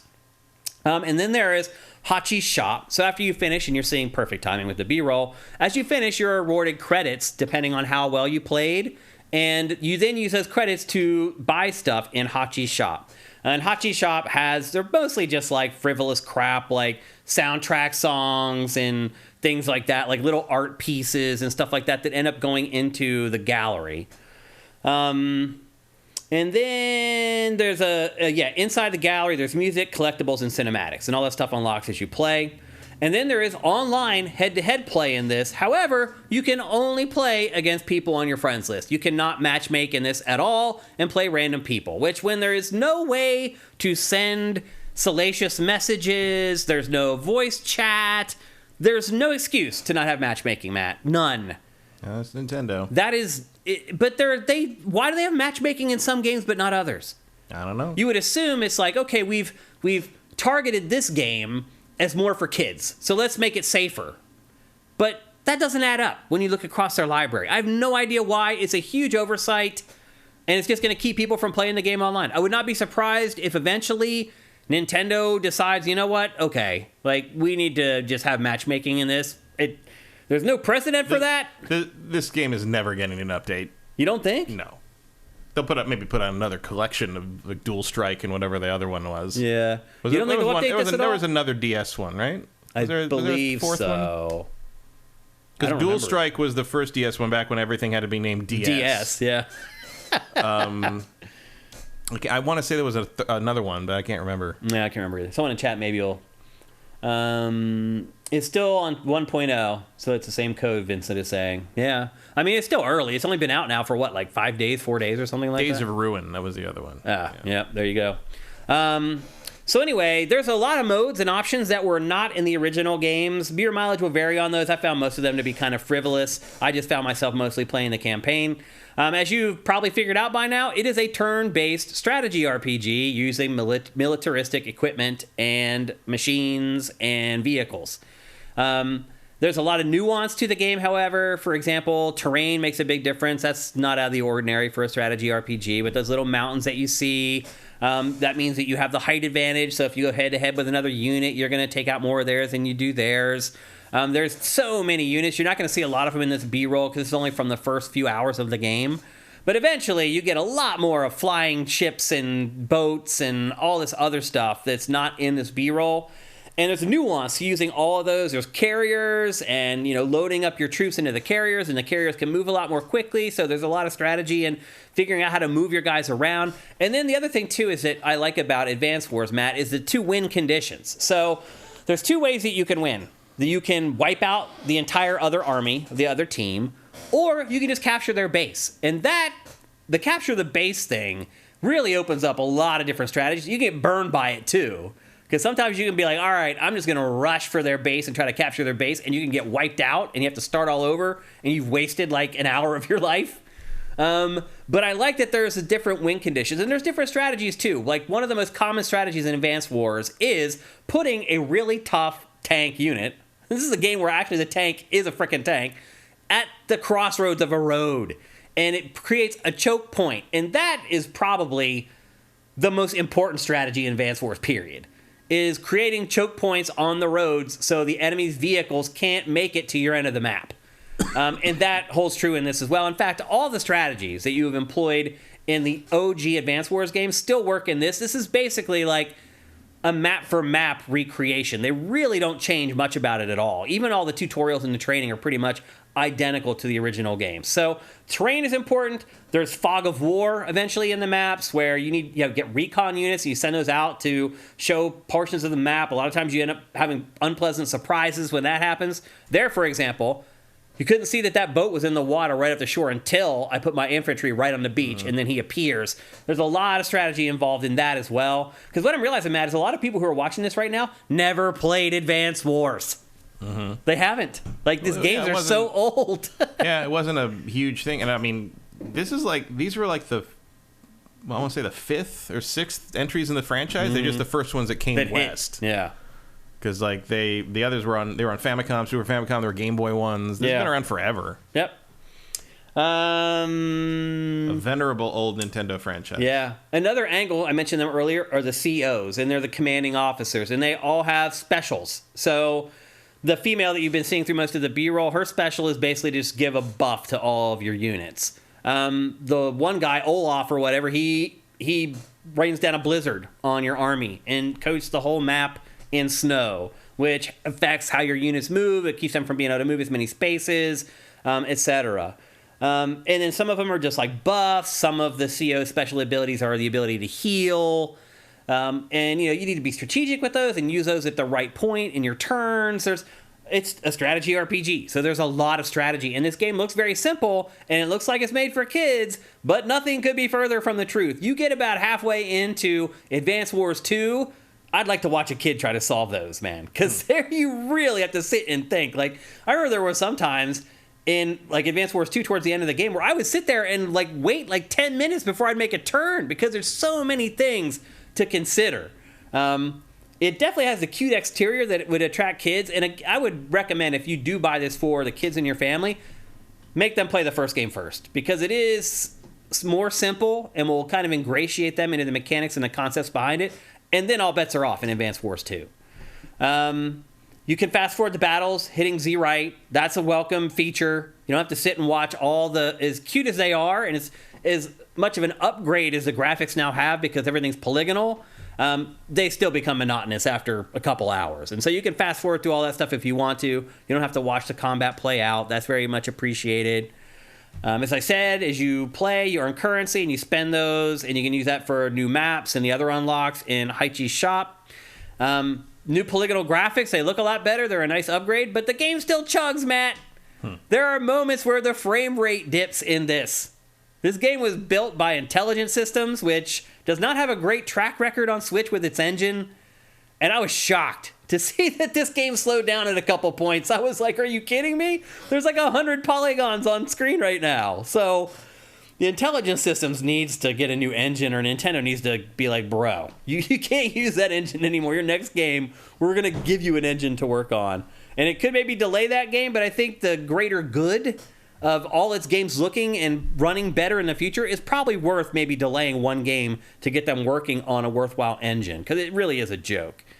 They've re-recorded the soundtrack, and the music obviously sounds way better now because it's all stereo and played off of, well, a card, but, you know, the GBA audio is like this tinny, like MIDI sound.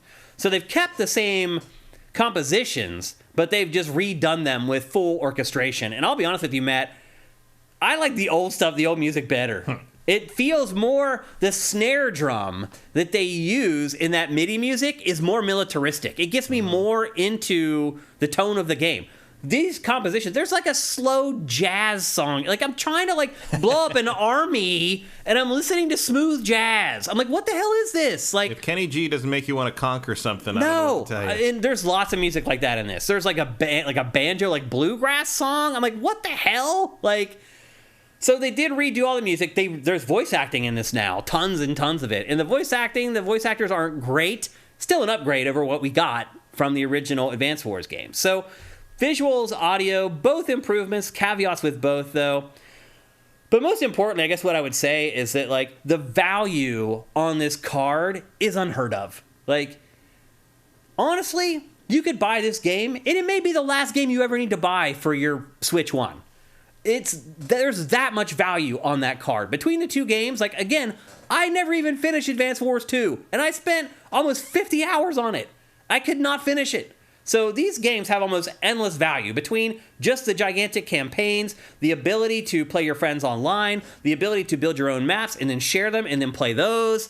There's just a ton of value in this game. And so it honestly, if you're into these type of games, in my opinion, it is a very smart purchase decision. Now, it does get a little monotonous, but this is one of those games that you leave installed on your Switch, and you just go back to it periodically when you have some downtime here and there. The other thing I would say, too, this is a great handheld game. It is a turn-based game, so you can always just stop it mid-turn, put it in sleep mode, and come back and pick up right where you left off. So it is a great handheld game. It was birthed on handhelds for a reason. It makes a lot of sense in portable mode. So I won't say that I had a ton of fun with this, Matt, because I'd already played these games. And I already knew what they were about. I knew the plots. I knew the units and that stuff. It was a nice little nostalgic walk down memory lane for me. But really, I played this for the people who have never played it before. You know, the folks who have never really spent time with an Advance Wars game. And I played it for them so that I could see if they had made worthwhile improvements and changes to it for the people who may have played it already. But mostly just for people who have never played these games so they have a good idea of whether it's for them or not. But again, in my opinion, a really smart purchase decision. Do you have any questions, Matt? Nope. Yeah. I mean, it's pretty seems pretty straightforward. Yeah. Let's check our chat and see if they have any questions. Weird time to put it out. It is a weird in the time. middle of everything. It is weird. Like, after you wait all that time and then you put it out in a week, bury it. It really makes no sense. Apparently it was like number 3 on the UK charts. I mean, it's selling well. Yeah. So. Yep. Gohan Rage, thank you for Twitch Prime, man. That is awesome. We appreciate it. Vincent says the game was developed by WayForward primarily. That's interesting because it says Intelligent Systems in the game. Everywhere. So I don't know why there's no WayForward in the game. Did they develop the original? Yeah. Yeah. But they still have it in the game. I didn't see WayForward's name anywhere. AJ the Legend Watson, I was going to say, do you think a new generation will enjoy these games as much as we did? There's a lot of modern mobile games that are basically this kind of game. Yeah. So I don't think it would feel that archaic to someone who grew up on mobile stuff. Then the problem becomes, though, Matt, they can get those games for free on their phones. But also, this game isn't limiting how much you can play it in a day and demanding more microtransactions for better units. Yeah. AJ the Legend Watson asking, is there a rewind feature? No. There's fast forward. So once you've already put in your command, you have to sit and watch like the whole animation play out. But you can rewind. undo a turn, but you can't take back a move. You could undo a turn, I think, in the second one. Is that right? I thought it was in both. And it only lasted for the first 3 missions, I think, and then it went away. I thought that was universal in the remake, but I haven't read that. That was a preview I read before it was originally supposed to come out. So I don't know if that's. I think the way it works is it only works for the first few missions, and then it goes away. I'm not 100% sure, though. But you're right. There is some semblance of being able to take a turn back in the game, but not necessarily rewind, I guess. The JBone29 says this is a must-buy for new players. If you like strategy RPGs... Yeah, if you're interested. Yeah, if you're interested, it's a must-buy. You won't regret it. If you like strategy RPGs and you buy this, you're not going to come back to me a week from now and be like, dude, I feel like I got ripped off. It's a gigantic game. Yeah, Vincent and Erebus Jones say you can undo turns in both, and you can always do it. You can always do it? Yeah. Really? Are they saying undo turns or hit B and back out of what you were checking out? Undo turn. I've never done that in these games. Undo a day, basically. I've been playing these games a day? Yeah, turn. All the moves from your whole team? I think so, yeah. What? But you can't rewind, Vincent, but you can't rewind more than one. So you can only do the one back. You can't go back to the beginning of the battle. Oh. I've been playing this series for 20-some years. I've never done that. I've never rewound or wiped out a turn ever. I don't remember. Is that from the original, or is this I don't know. Is that added for this? I don't know. How did I miss that feature playing these games for as long as I did? I don't know. I don't remember ever doing that. Okay, so that's new for this. Oh, it's new for this. Okay, that explains it. I was like, wait a minute. How in the hell did I not know that? There, press plus, go to options, and reset turn. And it's there. Are you sure it's there the whole way through the battle? Because I thought I read that it only worked for the first few. It's new, apparently. Interesting. No, I mean, I was reading about this version, the reboot, and I thought I read that it was only for the first few turns. Anyway, so to answer I don't know why you'd put that ability in and take it away. Well, because it's for people as they're learning the game, and they screw up. After you learn how to play the game, you shouldn't need to rewind your turns because you know what's going on. Yeah. I think honestly, I'll be honest, I think that's dumb. I don't know why they would do that. That kind of ruins the games. No, it doesn't. I mean, it takes all the risk out of your moves. For me, like I was saying earlier, I'd sit there for 10 minutes thinking about my move, and then finally I'd be like, okay, time to make it happen. Make the commitment. But to know that I could just be like, oh, that didn't work out, I'm just going to wipe that out, that sucks. It doesn't saves me 10 minutes. I don't care about that. Well, you still spent the 10 minutes if you used a move and it sucked and it didn't work out the way you wanted. I'm not going to spend that long thinking about it if I can just undo it. Oh, right. Yeah, I guess you're right. I think it's a horrible feature, honestly. No, I think that makes me more likely to play it. Interesting. Because it means I'm not going to waste an hour, like you said, playing a whole mission and failing at it. But it's just then it's not you. It's not your skill. It's just trial and error then. I mean, that's kind of what turn-based strategy is. Well, no. I mean, to me, strategy is okay, I'm not 100% sure what's going to happen. Error if you failed a mission and then try it again. I'm going to commit.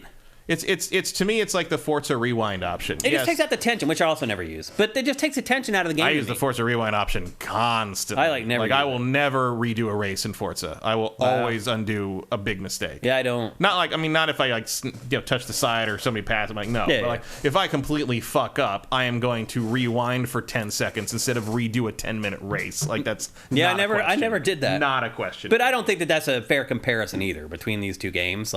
I think it's the exact same thing. I have no compulsion. Or like the in the Nintendo Switch Online stuff, you can rewind the classic games if you fuck up. I don't think that's also a terrible feature. I think that's great. It's more likely to have you play the game instead of But again, I think it takes the tension out of the game. The tension is not the interesting part of a game to me. For some people, it is, and for me, then they don't have to use it. I mean, I'm surprised you don't think it matters at all. I don't. I'm also the person who thinks you should add an easy mode to Dark Souls. I don't fucking care. I agree with that. Play it however you want to play it. If you don't want to use easy mode on Dark Souls, don't pick easy mode. If you don't want to rewind your turn, don't rewind your turn. Yeah. That's all. No, that's a good point. More options is good. I'd agree with that. That's a good point.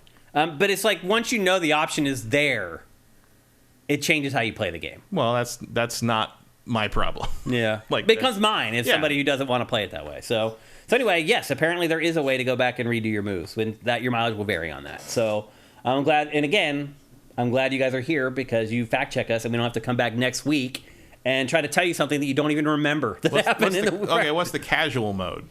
Swanland says it's respecting players' time. What's the casual mode? Vincent says there's a new casual mode in the games. I don't know. In the campaign. I didn't even try it. I just played it default, straight out of the box. Because I know a casual the way and God intended it. Casual and Fire Emblem means that the characters don't die forever. Oh, permadeath, yeah. But well, I mean, there's no permadeath in Advanced Wars that I can recall. I mean, your COs don't die. Just a difficulty. Your option. units will. All right. What's the? Obviously. Was it just? I wonder what that is. I don't know. If you can already rewind everything, what more could be? What could there be more casual than that? All I can think is like more damage for you. I don't know. Yeah, maybe it just takes less turns to capture stuff. Maybe you only need like each capture is like only maybe 5 or something. Maybe your units regen or something. Maybe. I can't even imagine what that would be. I can't either. But anyway, if you're into strategy RPGs, you own a Switch, I recommend picking it up. I don't think you'll regret it. Let's move on to our last topic for GameFace 340. Another game I played this week. If you guys did not think I spent time playing games this week, I don't know what to tell you. I can't even, I don't even know how many hours I played video games this week. Probably like 80 hours. I'm not even exaggerating. Yeah, unfortunately, a lot of my time was spent trying to finish the main story of Horizon so I could get to the DLC. So you can play the DLC. Which didn't happen. I'm still not. Those last 3 missions are long. Yeah. Like, it just I'm keeps hoping going. to get through, at least through a big chunk of that before Friday. Yeah. So I leave here today. I'm going to start playing it. And then by Friday, when Jedi Survivor comes out. Right, I got to get on with it. Because Jedi Survivor is Thursday. Yep. Here's the minority games. Out of you and Matt, who is the mom and who is the dad? I think we're both dads. Yeah. About that. If we're the gay couple where we're both dads. If we got to pick, I'm the mom because I got the cat. There you go. Right? Yeah. Like that.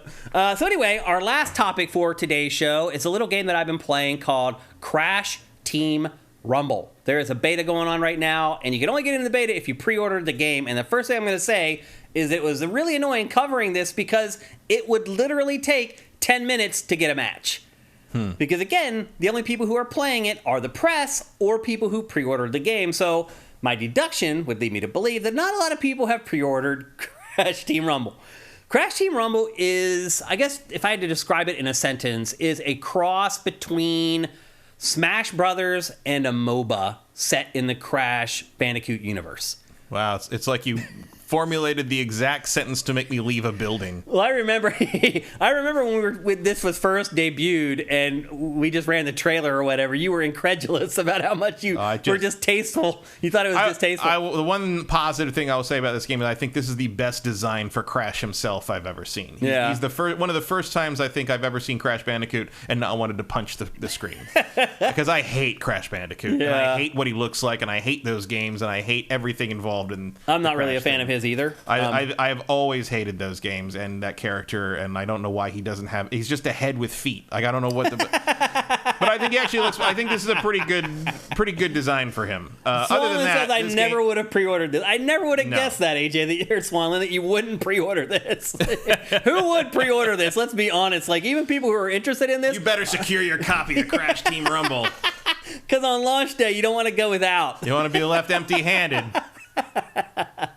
But this is a 4 versus 4 brawler that are set on these little maps that look like levels for 3D platformers, basically.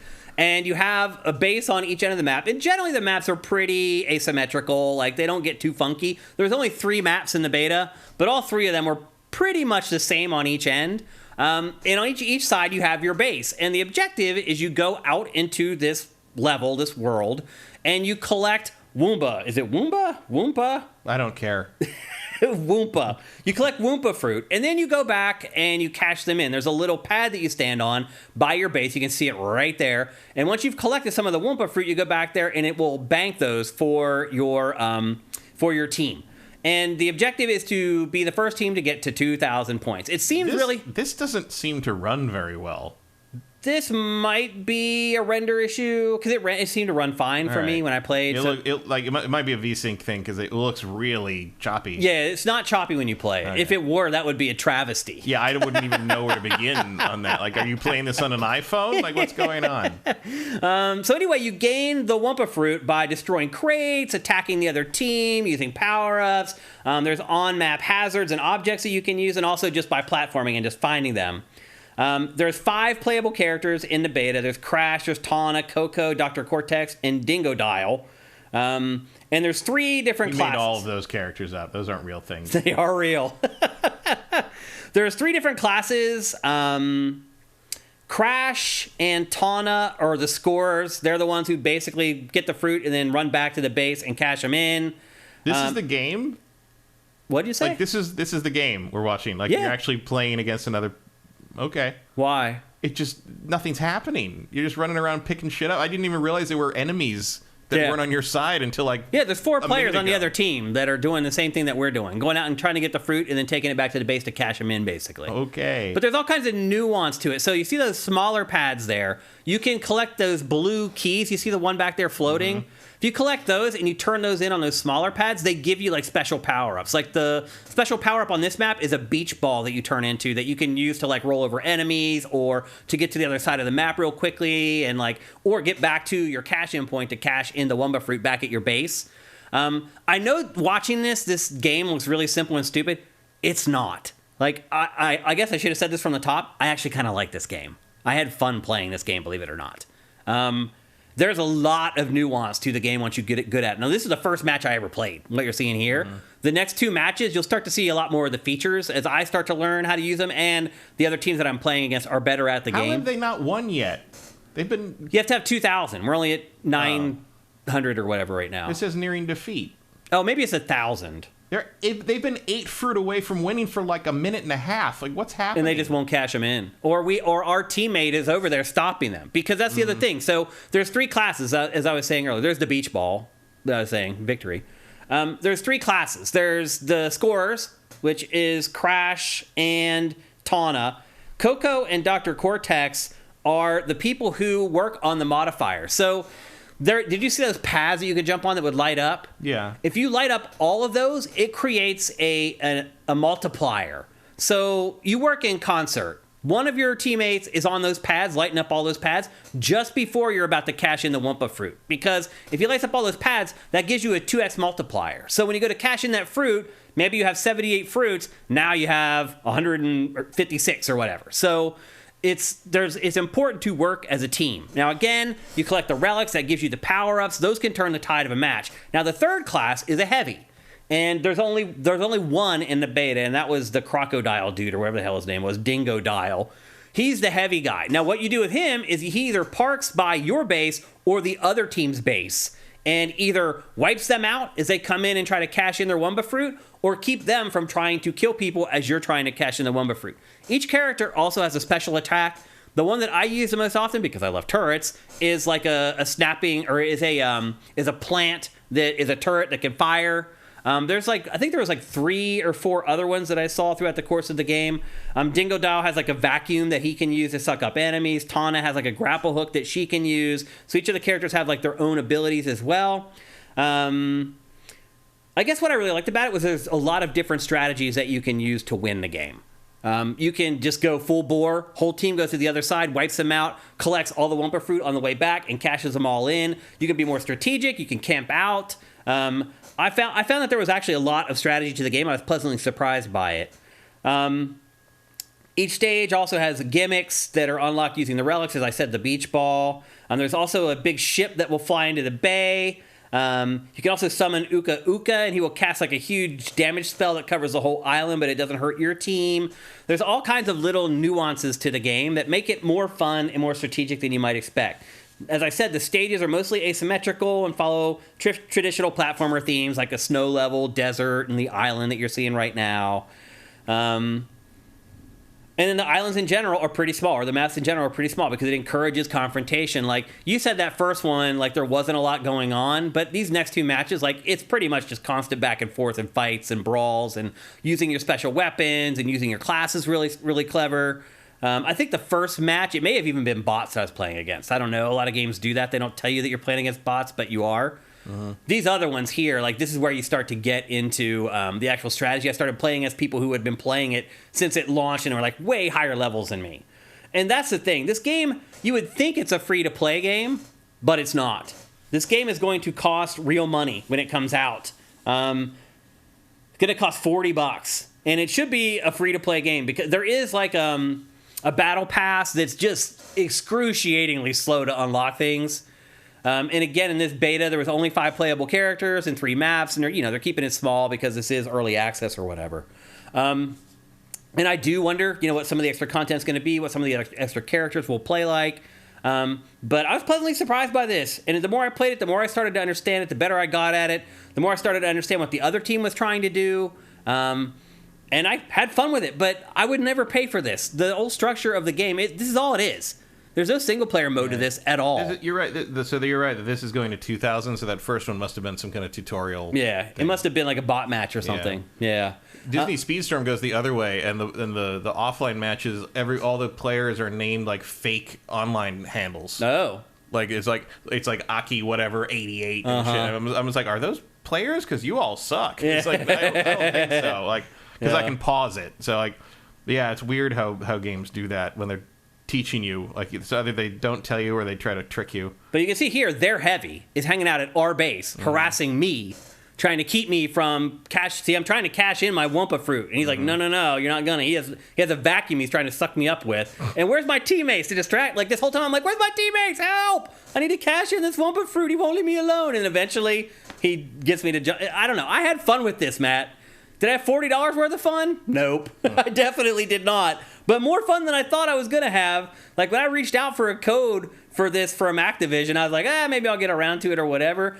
I started playing it. I started having fun with it. Now, again, it really sucked that it took like 10 minutes to get a match each time. And that kept me from playing as much as I wanted to. But the times that I did have full matches with all human characters, I had fun with it. So here's what I think is going to happen. They're going to release this thing. No one's going to buy it. It's going to absolutely tank. And then they're going to turn it into a free-to-play game, which it should be. Which does bring up some questions about games like Smash Brothers, I'll be honest with you. Like, should Smash Brothers be a free-to-play game? It probably should, Matt. Like, it's not like those extra modes in Smash Brothers are really all that something worth writing home about. But that's never going to happen because the Nintendo fans will always pay full price for it. Nintendo has no reason to do that. Crash fans definitely will not do that. And so I do think that this game, in short order, will become a free-to-play game. It comes out on June 20th, so not much longer to wait for it. My guess is they will eventually have an open beta where everybody gets to play it. And that will be better because there'll be enough people to actually matchmake than there were in this closed beta. And I'll probably give it another go. Because again, I had fun playing this game. Surprisingly, I did. So this game is also made by Toys for Bob, which generally doesn't make junk.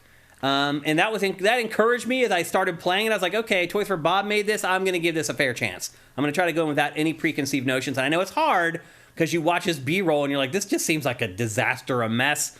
Once you get the handle of it, it actually does become fun. And I had a great time playing it. So there you go. That's Crash Team Rumble. It is coming to only consoles, both PlayStation 4 and 5, and both Xbox Series and Xbox One.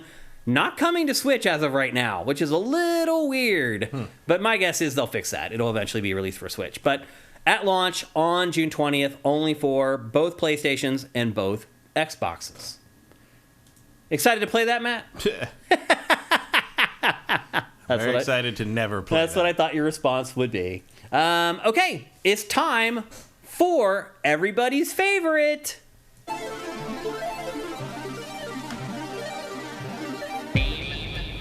That's right, it's time for Name That Game, where I show you 5 screenshots and you try to guess the name of the game before Matt Kyle does. Couple caveats, if you've won this year, do not play. You can only win once per year. Don't drop hints in the chat, none of that. Another thing, the chat is going to be put into slow mode, which means you can only input something once every 60 seconds. Do not spam the chat with a bunch of random game titles, you will lose.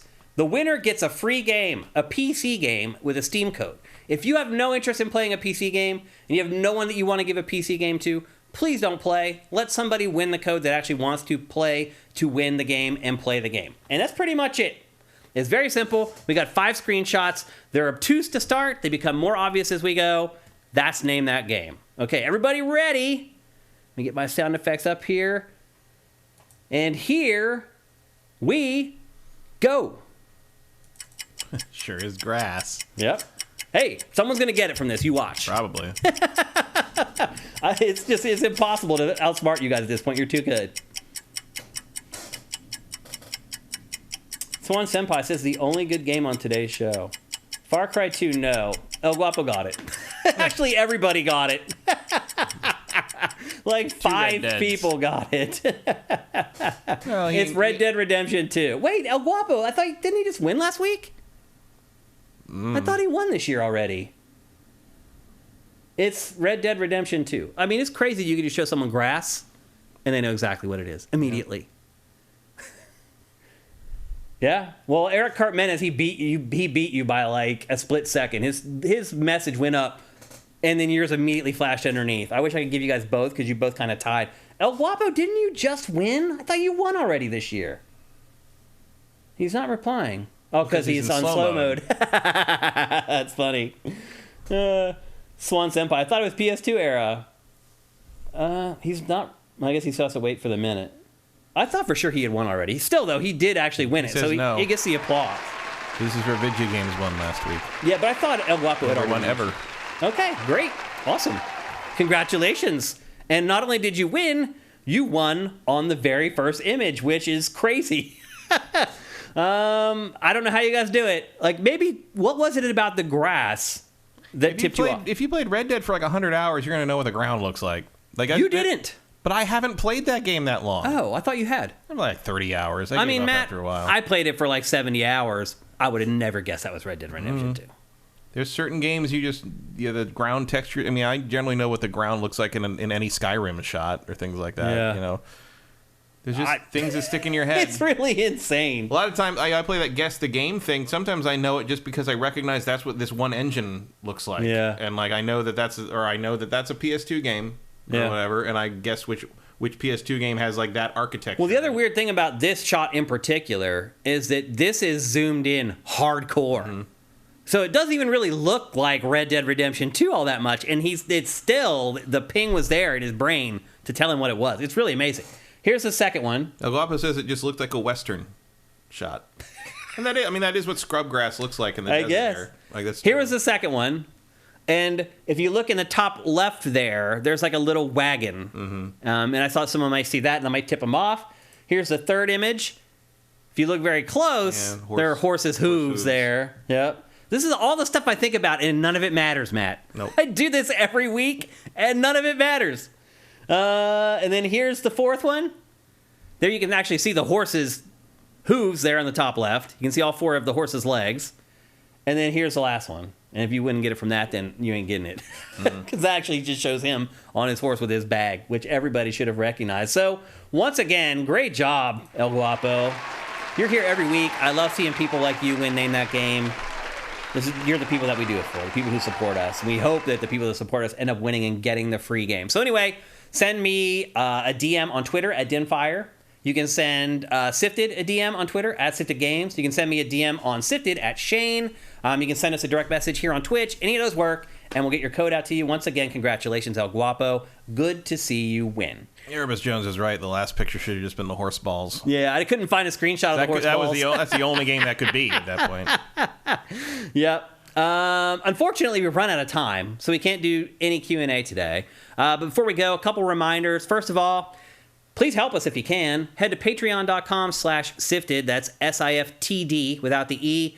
You can pledge whatever you want there, $1 a month, $100 a month, whatever. But you do only have to spend $4 a month to get all our content early. In the case of Pactor Factor, you get it a week early. In the case of GameFace, you get it 4 or 5 days early. Again, not only is our price for our Patreon lower than everybody else's, also our delay times for our flagship shows are much longer. Your exclusivity period on our content is way longer than most Patreons. So there's a lot more value in getting our content earlier than a lot of other Patreons. But again, we'd appreciate it. It's the only way we make money other than Twitch Prime. And so you can go and see our Patreon. You can look at the total there, and you may wonder, how the hell is this thing still going? I wonder it sometimes myself. So we could use your help. Head on over there and drop us a pledge. But most importantly, someone who is helping us is LS Cream. Go to creamls.com. Check out the website there. If we can't convince you, I guarantee the website will. It gives the whole history of the family and where this recipe came from.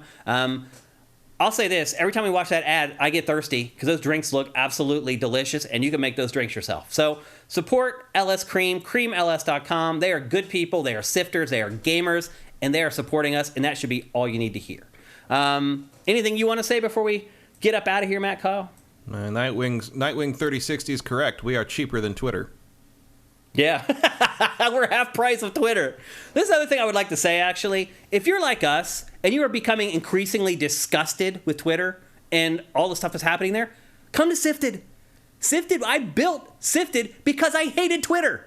Way back when, 8 years ago when I launched Sifted, I did it because I didn't like Twitter. I hated having to scroll past a bunch of garbage I didn't care about to find the stuff that I liked. And that's what Sifted does. You tell us what you like, and you get a custom feed, and you're not going to miss anything. Yeah, so I rarely, if ever, see Twitter beat Sifted to the news. Because it may be there, but by the time it shows up in your feed and you scroll past all the crap, it's too late. So, again, if you're becoming increasingly disgusted with how you've been getting your news for the last 5 years, I have built this oasis for you. It has everything. You can build your own forums on Sifted, your own private forum. If you're a subscriber, we have crews where you can literally gather a crew of your friends together and you have your own private forum. There is so much stuff that Sifted does that people don't even realize because they don't give it a chance. We have awesome forums that were custom built. Everything is there that you need. If you're sick of Twitter like I am, head on over to sifted.net. There's a family there for you. There is a place for you where you will be welcomed with open arms. And with that, we'll be back next week. Another banger of an episode coming next week. We got Star Wars Jedi coming. We got a bunch of games coming out this week. We have the Horizon Forbidden West DLC we'll be talking about. Hope to see you guys next Tuesday. We're here every Tuesday at twitch.tv/SiftedGames at 1 p.m. Pacific, 4 p.m. Eastern. So I hope you guys have an awesome week. I hope you guys enjoy Star Wars Jedi Survivor. It's unfortunate we're not going to be able to talk about it before you guys have to decide to pull the trigger. I hope we enjoy it. I hope we enjoy it too. That's a good point, Matt. That's what I'm worried about. Yeah, exactly. Screw you guys. It's all about us. So anyway, thanks to everyone on chat. As always, you guys made this show much better. Hope you guys have an awesome week. We'll see you next Tuesday. GameFace is up and out.